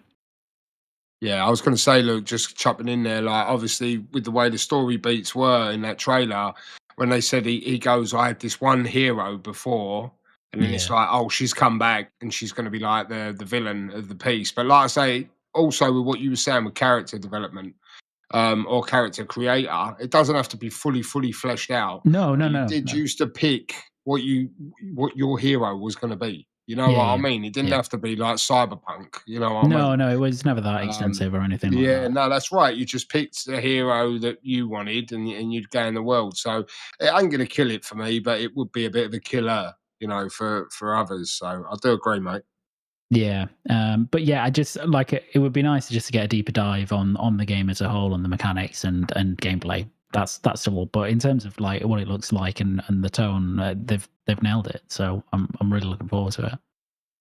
I'm relieved because I can have a momentary break from being the hateful one, because Luke hated the Fable trailer, which means that I can love it. Terrible. Your point is very legitimate though. Like, it is more of the same in terms of not actually showing us the game really. I thought it was a really good trailer. And the implication, the way it's introducing you to gameplay concepts as if it's talking about your character, and turns out it wasn't actually referring to you at all. It's done very nicely. I liked the trailer. The character creator thing is a good question, because they've put so much emphasis onto motion capture, which is why I'm not sure. Depends how they want to present this character throughout cutscenes and story in the game as to whether they can afford to drop motion capture, because character creator complicates that a lot. But it also complicates the bit that I always liked about Fable, and I've said over the last few weeks, the thing that I really hope they don't drop is that character development, and not just the good and evil alignment, but the way that you could bulk out, slim off, make your character taller, shorter, whatever, depending on your diet, your actions, whether you go out in the daytime or at night. All of that kind of stuff I loved in Fable. And I wanted them to expand on that, not strip it out. So it may have been stripped out, but evidently from what they are doing with it, there is like enough of the spirit of the game. Or even if you ignore the fact that it's Fable and it's got this IP and this legacy, if you ignore that and just look at it as a product in its own right, it has a lot about it that's good. It has a lot about it that looks just right. So I'm really excited for Fable, even though it's a long way off. Go on. With regards to some of the stuff that you said as well, like just say, for example, they do a developer direct focused around the release of Fable coming up and stuff like that. Mm-hmm. All these things, they will go in depth when they're ready to. So it's just another relevancy. It's coming next year. I can fully imagine, if they carry on with I can't see them carrying on with one developer direct a year at the start of the year. But if they do and they start getting you gassed for that year's coming, they'll be like, join us with Playground. And then they'll start going into what is actually waiting for you in the game. If there is a character, like a character creator, stuff like that, certain quest types, all these things. I think it was just another trailer. Like you say, it was like the first one. It was a bit more extended. There was a bit more gameplay, more open in there. And again, it's just another taster, another character. So they're kind of setting it up with Richard Ayoade, who's the giant. And you've got Humphrey, who's the hero, like the ex-hero and stuff like that. So it's kind of keeping it relevant going into next year. So hopefully they do a deep dive. Yeah, I'm going to go on to another game now, because we need to bash through them, because there's still a few left. This one I wasn't going to cover, but you both name dropped it earlier, so I'm going to include it. I'm going to go back to being hateful. This is Mixtape. Mixtape. This one doesn't hurt my eyes in the same way that South of Midnight does, despite also being. You sure? I get why you would link them. Yeah, this one's not horrible in the same way. I'm going to hate on the game in other ways. Don't get me wrong. Yeah. Tell me, Darge. But look at the. Oh, Asa, you're so funny. I got so there was a game, Road 96. I don't know if anyone played that, but I really enjoyed Road 96, and I think that was a Game Pass game. And this gave me them vibes. You know what I mean? Obviously, it's just sort of a story trailer where you're saying about the mixtape and the sun, like living through that summer. But I really like the look of this. Like, really, I see it, and I thought, yeah, this looks good. It's giving me Road 96 vibes.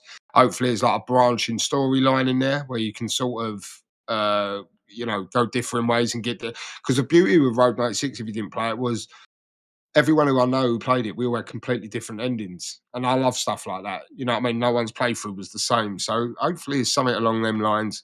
But yeah, art wise, I think it looks great. So yeah, it was a little bit of a surprise thing for me there, definitely. What about you, Luke? Yeah, I love this one. It's by what's the developer called? Beethoven and Dinosaur, I think they're called. Which they did the Artful Escape. If anybody's played that, which is a really cool game. Really cool psychedelic experience generally. I just, again, this artistically is fantastic. Obviously, I think they're going for even more of a story in this one. I also really loved that they had that classic 90s movie trailer narrator narrate this, which I just thought was a really nice touch. So yeah, I'm really excited for it. It will be, Artful Escape wasn't long, but it was, a couple of 4 or 5 hours, but it was a great experience for that time. And I think this will be quite similar. Cool. I hated it because I'm full of hate. I'm a hateful person. So I don't get, and I say this about the Persona games quite often, I don't get people's obsession with high school culture or spring break culture or college culture or whatever era of childhood this game is focusing on. And I don't understand the blend of music for quite old people. You're like Iggy Pop and Smashing Pumpkins and all of that. I don't understand the need for this group of people of this age to explore high school stories and relive romances from their childhood. Makes no sense to me. Move on. You're old now. What a depressing epitaph that was. It's a great offensive, that. Off the back of one of the best showcases ever, you're telling me that I'm old and I've got to get over it. Well, I wasn't speaking to you directly, Doug, but if you took it that way. I've taken it because I like the soundtrack and I like school. No, I don't know. I don't know what that is. I don't know, But Stranger Things, all the school kids in the 80s sort of music's trendy. I think this is an 80s soundtrack as well, isn't it? Like Roxy Music and stuff like that. So who knows? Maybe in the trending world where we're not, maybe the 80s are on the up again. So maybe we're just outside the loop. We don't understand because we're old. Yeah, exactly. So what we should be doing is, rather than trying to relive our high school days, we should be playing out regrets and wishing that we were aerial firefighters. Which leads us on to the new Flight Sim 2024. What proper grown-ups should be looking at. Feeling that regret and wishing that you picked a different career. What did you think of this one? It's a pretty trailer, right? Yeah. Very good looking. Yeah. Yeah. I like I said, Flight Sim, whenever I boot it up, every minute that I'm in there, even if it's like a bit annoying sometimes, balancing the plane out or something, it's just it's just such an impressive, I don't even want to call it a game, you know what I mean? Because it's like an actual fucking bit, I don't even know what you call it. It's like a training simulator. Yeah, but it's not. So it's, but it's really impressive what it does. Like I say, visually, the real world, the weather, like the mapping, the weather, all that stuff. Like I love it when I go in, and obviously now we can all get jobs. So now we're old and we've already got jobs. Now when we play our video games to escape the real world, we can take on another job. So that's something to look forward. But it does look really. It looks like it's had. Did it have an upgrade? Has it had a visual upgrade and stuff? To be fair, it was gorgeous before. The thing that stands out more in this one is that there's more structured, directed content. Yeah, they put more actual structure. Yeah. Yeah, it looks good. It looks great, man. I'll be reinstalling it at some point. Yeah. I might if they include VR again like they did last time. What do you reckon, Luke? It looks nice. I'll install it for a bit just to see it, visually. I do like that they put more. Yeah, to crash. Yeah, yeah. To tank my PC.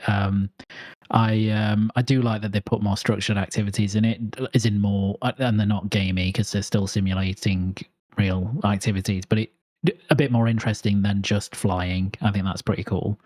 Yeah, it looks beautiful. But as you said, the first game was, the last flight sim was anyway. So it was.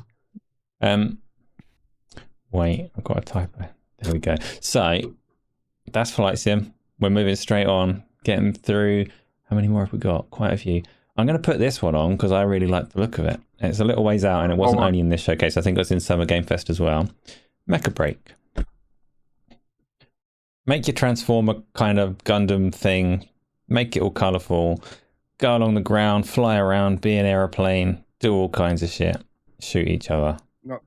Darge, you raised your hand. For me, just raise my hand just to very quickly say this is not for me.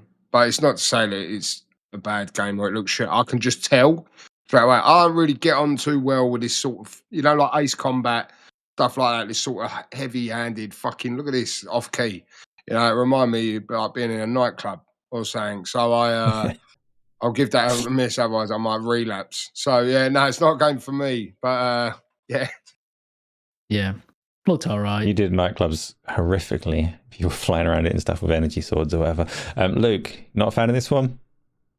It looked fine. Again, probably just not something I'd play. It was fine. It was fine. Yes, okay, so you don't need me to hate on this one because everybody else already hates it. Yeah. That's Mecha BREAK. I'm looking forward to it. We're going to do it on some of the community to some of your takes. Yeah, well, yeah. Oh, Indiana Jones, we can't skip that, can we? Indiana Jones is, did they put a release date on this yet? Is it December? Or is it not confirmed? No, they didn't, weirdly. They still didn't put a proper release date other than this year. Is your take on this similar to your take on Fable by any chance? Or are you more pleased to see what they're showing here? It's not quite the same as Fable because I feel like they've shown a bit more gameplay footage of this. They've shown a lot in the past, haven't they? Yeah. Yeah. And I know how this is going to play, just by the nature of the character and the developer. So I didn't mind them showing a cutscene here, for example, as the predominant part of the showing itself. And it continues to look good. Like they've certainly nailed the tone of the films and Indiana Jones himself. I would like to see a bit more extended gameplay, but I'll be playing this anyway day one as a big Indiana Jones fan and a big Machine Games fan. So same. Darge, the Great Circle. The Great Circle. I see an article saying like Bethesda and Machine Games about to put out one of the best Indiana stories since 34 years ago or whenever the Last Crusade was. I feel like this trailer, like you're saying, there was more gameplay. Again, like you should go back and watch it, but it felt like the gameplay was kind of similar, but it was like this trailer was more about the story beats. You know what I mean? Like, so you got that blonde-haired guy who's like dancing around and all this stuff, like, and you're getting a sort of set up for the story. I like the look of it. Like, I really like the look of it. Again, they said 2024 again. There was no date like with Avowed, which we'll come on to. But I feel like this is why I feel like Gamescom or another developer direct will come up before the year's end. This may get pushed into 2025, but it may also come around Christmas time. So, yeah, I'm looking forward to it. It's got all that corny, like that sort of corny Indiana Jones fighting as well, where they're like sort of throwing grenades at each other and all these sort of things. It's it looks like they got the toy, and that's Troy Baker, isn't it? Who's doing the voice, Harrison Ford, but he's doing it really good. It literally sounds very, very good. So yeah, should be a winner, shouldn't it? Really, but yeah. Definitely playing this day one. It's going to be, and every time I see it, I'm reminded that I'm very glad they didn't try to echo Uncharted too closely, because there was a lot of demand and a lot of external pressure that an Indiana Jones game should look and play like Uncharted, because that's successfully established a formula for an indie style game. Whereas they've not, they've done very much their own thing, and they've very much captured what the movies are about. If there is anything that I would criticize about this, and it's not a legitimate criticism, but they have very much captured what the movies are about, in that this is a very long cutscene. Essentially, it's a very long cutscene, and if the game is broken into essentially very long cutscenes as per a movie, then some people would be critical of that. I am actually quite open to it anyway. I think blending the lines between movie and games is just fine and inevitable over time. This one, I think, will have plenty of gameplay alongside it. We've seen puzzles, we've seen combat, we've seen all kinds of things, and I love the fact that we've not seen a HUD. We've not seen any, and like obviously that could change for final gameplay. It could be trailer presentation, but everything that we've seen of it implies that they're going to keep it clean, HUD-free, movie-like, even when you are in control. I'm really pleased. Just on the cut, just on the cutscenes. You still haven't played Death Stranding, have you? I have not. Play Death Stranding and then tell me about a long cutscene. Wow, it's notorious for it, right? Monsters. Yeah, but that's why I say when you're talking about a criticism, like that is leveled as a criticism against Hideo Kojima regularly, because some people just do not like it. But this could be like, you know how it is in games sometimes when you kind of get to the end of a biome or something, like they got to this battleship and this big cutscene plays out, and then the next thing you pick up and you're in fucking Calcutta or something. You know what I mean? So it could just be a lengthy end of a chapter cutscene. So yeah. I think it'd be machine are, you know, like with the Wolfenstein games, I don't think their cutscenes were like overly long. Do you know what I mean? So should be all right. Yeah, and like I say, I'm not actually full of hate on that one. That wasn't actually a real criticism, just an observation of that. I guess that is quite a lengthy cutscene. Death Stranding will make you feel different. I believe you. Right, let's do. Yeah, Captain Awesome, you can't get over that. I have no HUD in Forza. Everyone should play racing games without a HUD. In fact, everyone should play as many games as they can with as minimal display as they can. HUDs take away from the immersion and atmosphere, and things look so good without them. They genuinely do. I love a minimalistic HUD. Next one, we're not going to talk about, except, so there's a game called Wuchang Fallen Feathers, right? I'm going to bring up the trailer, but all I really want to ask you is this the rumored Wuchang game? Has there just been something lost in a misreading along the way? Was the Wuchang not like a second? Was it a second party thing originally? It was rumored to be. Well, it might not exist, because it might have been a misreading of Wuchang. I'm not sure. Yeah. Some people got very confused. It was. This looks really good. Like obviously, where I'm Elden Ringing at the minute, you know what I mean? You get those vibes. But I thought this showed out really well. I can't remember if this probably is a Game Pass game, right? Because like a lot of stuff that was shown there was. But this looked really good. So again, like, you know, definitely going to try it out and see what comes of it. Who's developing it? Did anyone catch the developer? Off the top of my head, no. I'll probably say it again in a minute. Okay. Or it might have just shown it a second ago. But okay. Well, yeah. Anyway, I was intrigued by it. What about you, Luke? Yeah, intrigued by it. Yeah, the only issue I have is a lot of games that look a bit like this coming out in the next couple of years. So it's getting difficult to separate them.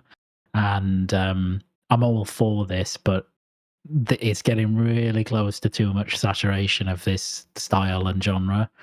However, this one looks nice. The only thing I didn't like is it looks a bit framey in some of the scenes, but it's, you know, it's early in development, or at least a year away, so they've got time to polish it up, and it's a Game Pass game, so happy days. Happy days indeed. Right, I'd echo what Luke said on there. Like, it looks good, it looks nice, but there are a lot of games that look a lot like it. Still, it's there to give it a go.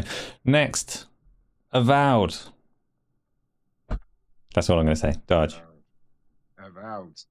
Yeah, I mean, the Outer Worlds, I never actually finished it. I put a good amount of time into it though, and I did enjoy what I did play. It was probably more of an old me reason that I didn't get it done. But yeah, I'm not like what's the universe? This is set Thrones at Pillars of Eternity or something. Yeah. Is it? Yeah. So I've got no connection with that at all. But it looks good. It looks good. I haven't watched the show they did the next day, you know, like with the more extended gameplay and stuff. And apparently it looked really good there as well. But yeah, I mean, Obsidian just do good things, don't they? So I'm pretty sure this will be a safe bet. So again, I'll check it out. This is why I'm keeping my Game Pass sub, because every answer will be I'm going to check it out. So yeah, I'm sure this will be great. Yeah, Luke. Yeah. I'm sure this will be good, but Obsidian games never show that well. I don't think in trailers. They show well in gameplay segments. So if you go and watch the gameplay segment, it looks good. And they're doing a third-person camera, which is really interesting. Oh, really? Quite a surprise, which is cool. So this trailer, yeah, it was fine. It was fine, but the joy of Obsidian games is in playing them, and you know, the characters and the story and the permutations rather than the splashy, you know, actiony stuff that they're trying to show in trailers like this. Yeah, it is, and they have a flash up in that one that says like choose your side, which is a thing that they hadn't really revealed prior to this showcase, as far as I know. That there is a fundamental, are you protecting or whatever, a central choice in the game that will potentially double the size of it, in that playthroughs could be very, very different depending on which way you want to go and how you want to play it. Different permutations and different companion relationships along the way could make that one. Well, it's already one that I'm really, really looking forward to. I'm hoping that it proves to be exceptional. I like the look of it. I see some people in chat there are saying that it looks off to them still. It honestly doesn't to me. I like the look of it. I think the combat looks good. I think it's in Unrelenting, so I can probably play it in VR. Like it. I think like JJ in the chat saying now he's not hyped for it. He preferred the original reveal, dark and gritty teaser when they revealed it, and that's you know, that has been a thing, like, you know, since the reveal to what we see now. You mean the CGI trailer? I'm assuming. Yeah, CGI, but it's like, you know, when you're setting the tone for a project that's coming, and then as soon as you see that tone of that dark, but the thing was that was like in a dark cave with the bright magic and all this stuff.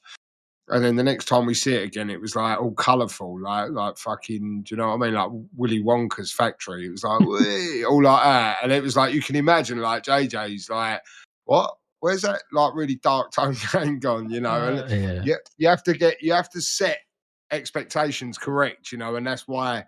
But listen, you know, the reveal looked great. What's showing now? It's Obsidian, like what Luke and that said here. I'm sure it'd be a great game despite the tonal setting, you know. Yeah, and there is a discrepancy between the CGI trailer with the arrows through the sky, smashing the skeletons and doing the magic in the cave and all the rest of it. I know the one that you mean. I asked the question because the first gameplay reveal had a lot of criticism for a weird color palette that the developers came out and said was just the trailer being captured funny, and it didn't actually look like that. But either way, yes, it is a colourful game. Captain Awesome said in there that the conversations look very rigid, stilted, kind of Bethesda-like, which is definitely a fair criticism that has never showed well in the trailers, which is why they didn't show it in this particular trailer. I'm assuming it has come up in the... I've not watched the deep dive of it in its entirety yet, so... I just go on. Sorry, can I just say the reason the reason I have this light, this colour, is because if I go bright with it, I will literally destroy my house like Cyclops, like from fucking X-Men. Yeah, it'll just go like it'll just blow everything up. So it's an health and safety light. That's why it's this colour. So can we have a little bit less of the banter? Yeah. Yes. So if you're watching this show on Spotify and I'm wondering what that like impromptu outburst was from Darge, he's very sensitive. And he's going to tell us about Assassin's Creed Shadows. I'm not. You bloody are. To be fair, I didn't watch a lot of the Ubisoft. I see the Star Wars. But I see. Where did they show Assassin's Creed before? Oh, Loads of places. I can't remember. But I see it. But the combat looks really good. And you got the two different types of characters you can play. But like I said last time, it's Assassin's Creed, right? So it's in that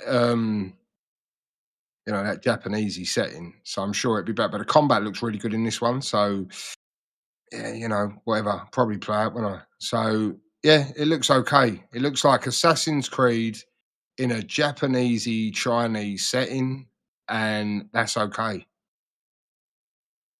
Put that on the box. Yeah. That's okay. Darge Knight, Gaming Arcadia. I think it looks really good, actually. I watched the Ubisoft presentation, and they've actually taken time to introduce some interesting new mechanics for Assassin's Creed.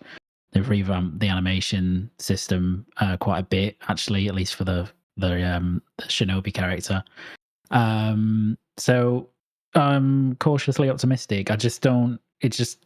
They've already said it's not going to be as big as Valhalla or Odyssey. It's a bit closer in size to Origins, which is fine for me, but that's like the maximum that can go, because the other two games were just way too bloated and big for me. So I'm glad they're kind of bringing it back a little bit, enough to get me interested. And I think it looks beautiful as well. It's a beautiful looking game. I'm running out of hate energy, so I'm going to spend my last ounce. I don't want to hate the next games anyway, so I'm going to spend my last ounce just saying like it's another game for cowards and wankers. Don't like Assassin's Creed very much, very stealthy. That's all I got for you on that one. Hate energy expired. Now we're going to be more positive for the rest of the show. No, we're not, because we've got the consoles to talk about. We're going to be more positive for the rest of the show, or more genuine anyway. But first, Stalker 2. We've only got a couple more games to talk about, but Stalker 2 deserves mention, right? Because that's looking exceptionally pretty and like a real game now. Luke. Yep. Enjoying it? Yeah, it looks great, doesn't it? Yeah. Visually looks great. The combat looks very good. Story looks interesting. I'm wondering how hardcore an experience it is compared to the original, because the original was really hard, like really difficult. But I think they've said that, these are just, showy trailers, but the core of the experience is very much similar to the other ones. So I just think, look, you look at that game and I think it's remarkable that they're being able to develop it in the circumstances that they have. So I'll be playing it no matter what, really, because I think it's just quite inspiring, actually, and the game looks great. Yes, it does. Darge. Yeah, it's just, it's looked great every time we've seen it, and obviously, with all what's gone on out there over the last, few years, finally getting it in September, and yeah, I can't wait. I remember when it was first revealed. It's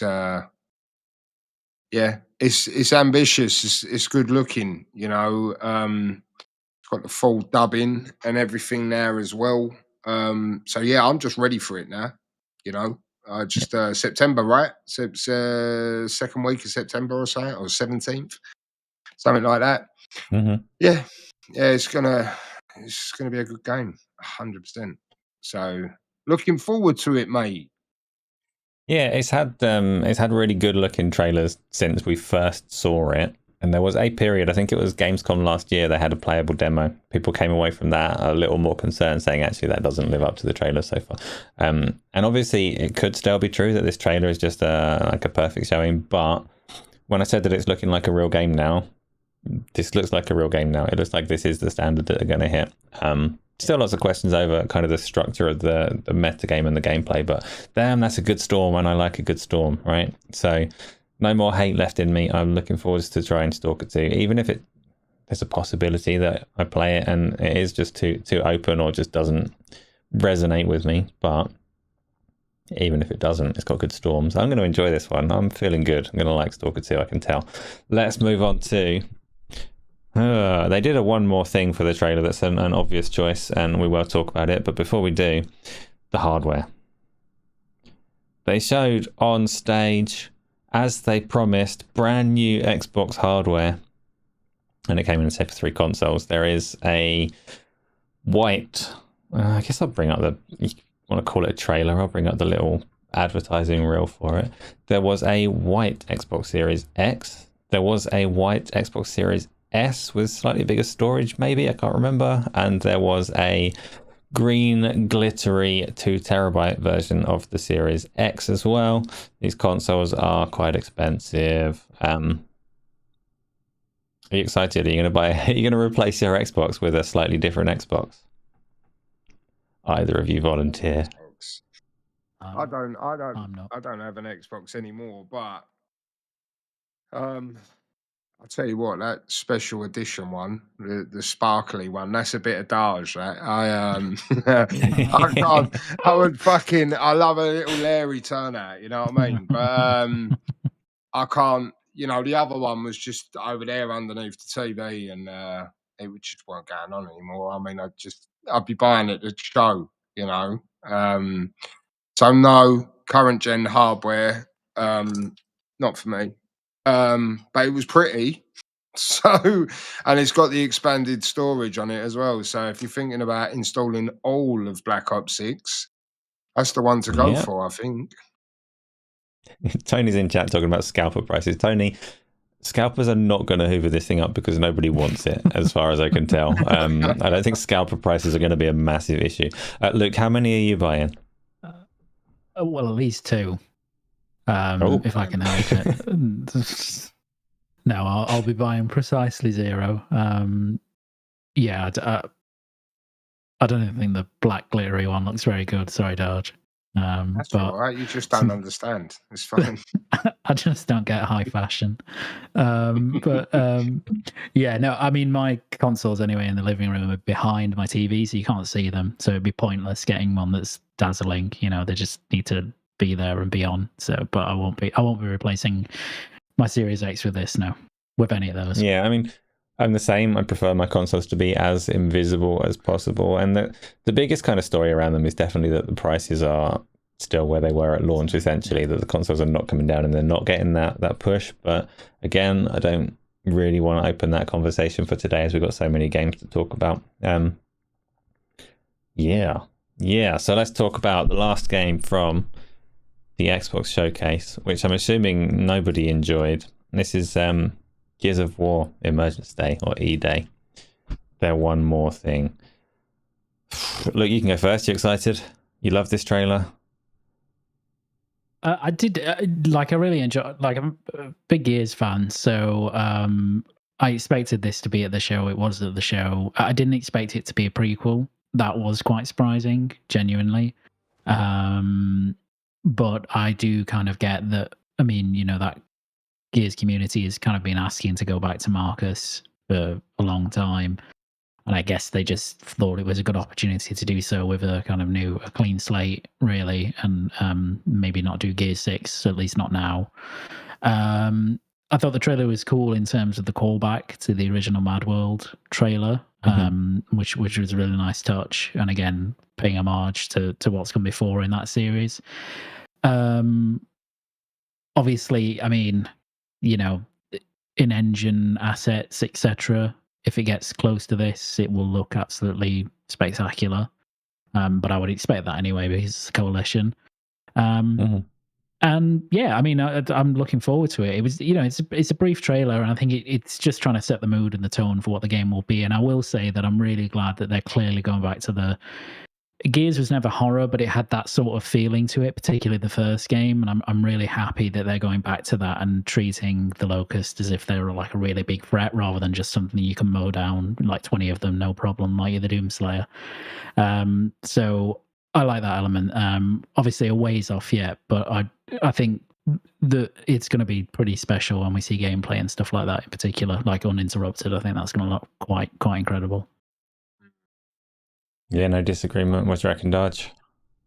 Yeah, you know, Radders and Chronic and others, obviously, but like those two specifically are like big gear heads for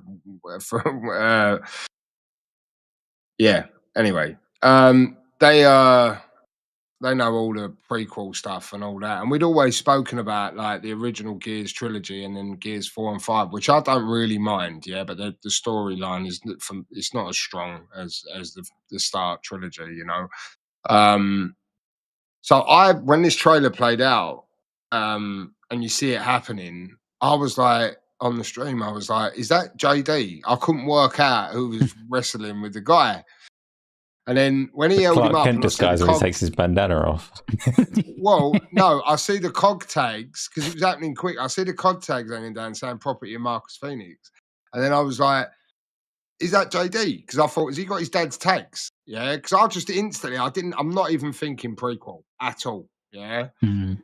and then obviously when you see him shoot the head off and the body hits the floor and you see the gore level and you're like, oh, okay, sweet. So they're going in on this game.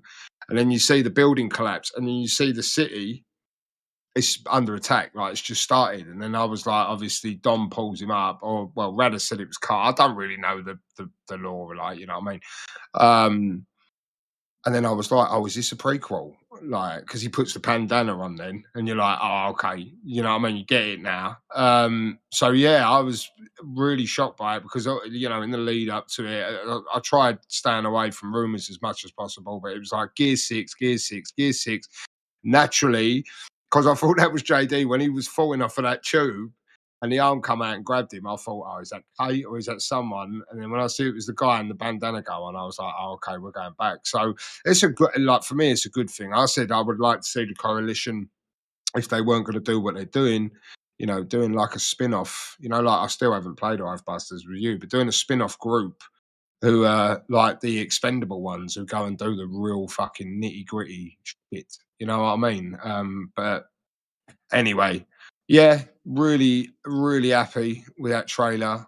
And obviously it's the Coalition, it's UE5, so pretty much haven't got anything to worry about at all. It'd be good. It just depends when it comes, you know, like because we can start speculating like 2026 next gen console, and then you'd have like a Gears 6, you know, maybe an Elder Scrolls, maybe not Elder Scrolls, you know what I mean? But some of the other games, Perfect Dark possibly could be launch games on the next system if they do 2026. So yeah, Xbox have lined all their ducks up in a row, and it was incredible. Like the showcase was just fucking incredible, right, in my opinion. And it was a good way to end it. Yeah, so that potentially being a launch title for new hardware is an interesting point. Maybe we'll come back to. But for me, like a lot of Gears of War fans have been hoping to revisit, firstly, those characters, and secondly, E-Day in particular. Emergence Day is like a known quantity in terms of Gears of War, and a lot of people have been calling for it to go back to a more tense experience like the series started. I've been among those voices myself, wanting it to do exactly that. And it's funny because we had all of these rumors that we were getting Gears of War 6 and they were expanding on the open world elements, and it was going to be this, that and the other, and it's not any of those things, which is a positive. But at the same time, even though this is what I want, I mourn the loss of Gears of War 6 in the same way that I mourn the loss of Halo 6. In that I don't like loose ends. I don't like it when they tell two parts of a story and then go, fuck it, nobody likes it. Reboot. I do still want them to come back to it and finish what they were doing, even if I didn't like what they were doing. Same for Halo. Like, come on, Halo 5, you were telling a story. Okay, it wasn't necessarily a brilliant story, but don't not give me the end of it. Don't skip it. But this is the correct Gears of War game. Like, it's the one that I want them to do. You know, when they were saying about allowing the IP to breathe, you know, because of the whole Gears Forza Halo reliance from Xbox for so long that they were churning them out, and then people was going, let Gears breathe, you know, like, you know, because Coalition were doing a lot of work. The fact that this is just called E-Day, do you think this could be just one spin-off that they're going to do and then go back to 6 and then maybe go back again or something, you know, chop and change? It's called Gears of War E-Day, which is minor point of interest. They branded away from that before. They went from Gears of War to just Gears. They surrendered the GOW acronym to God of War, or initialism. And now they're confidently back saying, nah, we're the Gears of War, we're the GOW. talk about us, which is obviously a really minor thing, but I'm kind of glad that they've gone back to Gears of War instead of just Gears. It's Gears of War E-Day. And what they can do with it from there, obviously they can do their remaster, they can retell the story that they've already told of Marcus and Dom. Loads of potential for the future. You mentioned there, though, it potentially being a launch title for the new hardware, and the thing that's made me pull back to that is they did say, when they were talking about that trailer, it's an in-engine Unreal Engine 5 trailer of the game, but they're saying that in Gears E-Day, Gears of War E-Day, I've gone and done it myself, they're delivering like 100 times more detail on the environments and characters, and ray-traced lighting, reflections, shadows, a whole suite of features that you read this list of features and you go, well, what frame rate are you targeting here on this hardware? Like, what do you reckon they're talking about, Luke? Is this the suite of features that they're hoping to deliver on the Xbox Series S, or are they just, this is it running on your 4090 and above? What's going on? Yeah, it's a really good question. I don't know. I think because of where it will probably fall, there's a really good chance this will be cross-gen for Xbox. Because I read that paragraph as well. They're effectively talking about something close to path tracing at that point, when you just hardware ray tracing, like lighting, shadows, reflections, everything. And they were talking about that it has like this massively dynamic destruction system in it as well, which you saw in the trailer. They were saying that you'll encounter that in the game. And I'm like, can the CPUs of the current gen consoles really cope with that sort of simulation stuff? I don't know. And particularly, can they cope with it when everything else is happening on screen as well, in terms of all that ray tracing? So this is why I know this is going to look incredible, but it is a really good question as to where this is going to target. However, the one thing I would say is that most other developers, I'd say probably not this gen, but the Coalition have proven that they can get really incredible results on hardware that might not be commensurate to what they're actually delivering. So I wouldn't put it past them, is what I'd say. Wizards, aren't they? Yeah. They are, but I don't want them to target 30 frames per second on any piece of hardware. You've got your PC, Asa. Yeah, you'll be fine, Asa. Yeah. You'll be in PC land with us. It's an ambitious suite of features that does. It was a questionable statement when they promise these things. Like, everyone is reasonably going to assume that they're talking about the Xbox Series consoles, and if they can pull that off, fantastic. But that's a big promise. Yeah. What else have we got? I think that's enough of the showcases, and probably enough of the show, because we've run for quite a long time. Is there anything Do you want to just touch on Outlaws? Oh, what? Absolutely not. Yeah, of course you can. Star Wars Outlaws. So that, in fact, Darge, you can take the whole of the Ubisoft showcase that happened today. You can focus on Outlaws, but anything. Well, it wasn't that much, was there? And there's not that much that we actually need to touch on. But if there are anything, okay, calm down, don't panic. I'm not trying to put you on the spot. It's not a test. You can't pass or fail. Anything from the Ubisoft showcase that you would like to talk about, Darge? Well, short one quickly. Prince of Persia: Sands of Time, just completely gone back to the drawing board with that. So they just announced 2026, and Outlaws looks like the Star Wars game that I've kind of always wanted. Do you know what I mean? It's like it looks like they're calling it Star Wars Field because it looks more appealing than Starfield to me. You know what I mean? Like it showed in the gameplay stuff. Did you watch it, Luke? Yeah, I did. Yeah. So they showed in space vehicles, like in the spaceships, like how that works, fighting up in space. They showed on land vehicles, stuff like that. Just some of the stuff you can do, the open world nature of it all. It just looks quality. In my opinion, it looks really just everything. Like when I was watching it play out, I thought this is what I wanted. This is what I want to be. I can help. There's certain groups that you can sort of lean towards and do more favors for them, and then you're in better stead with them. There's like a whole thing going on. And and Ubisoft, you know, love them or hate them, like they always kind of deliver a good looking game. You know, this looks quality. This looks seriously good looking. I mean, I see when they were on Mos Eisley and just walking around the town, and they were saying Incredible, like, isn't it? Yeah. it's just, they was just saying like places you'd never seen before.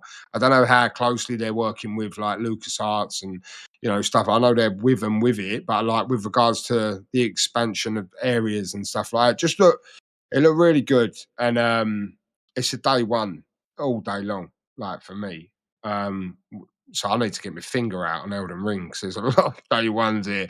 But yeah, this of every like you know the Xbox showcase was full of bangers. This for me was another banger. If this was in that showcase as well, it would have just quite happily sat in there with all of them because it's quality looking, you know. So yeah, really excited for this.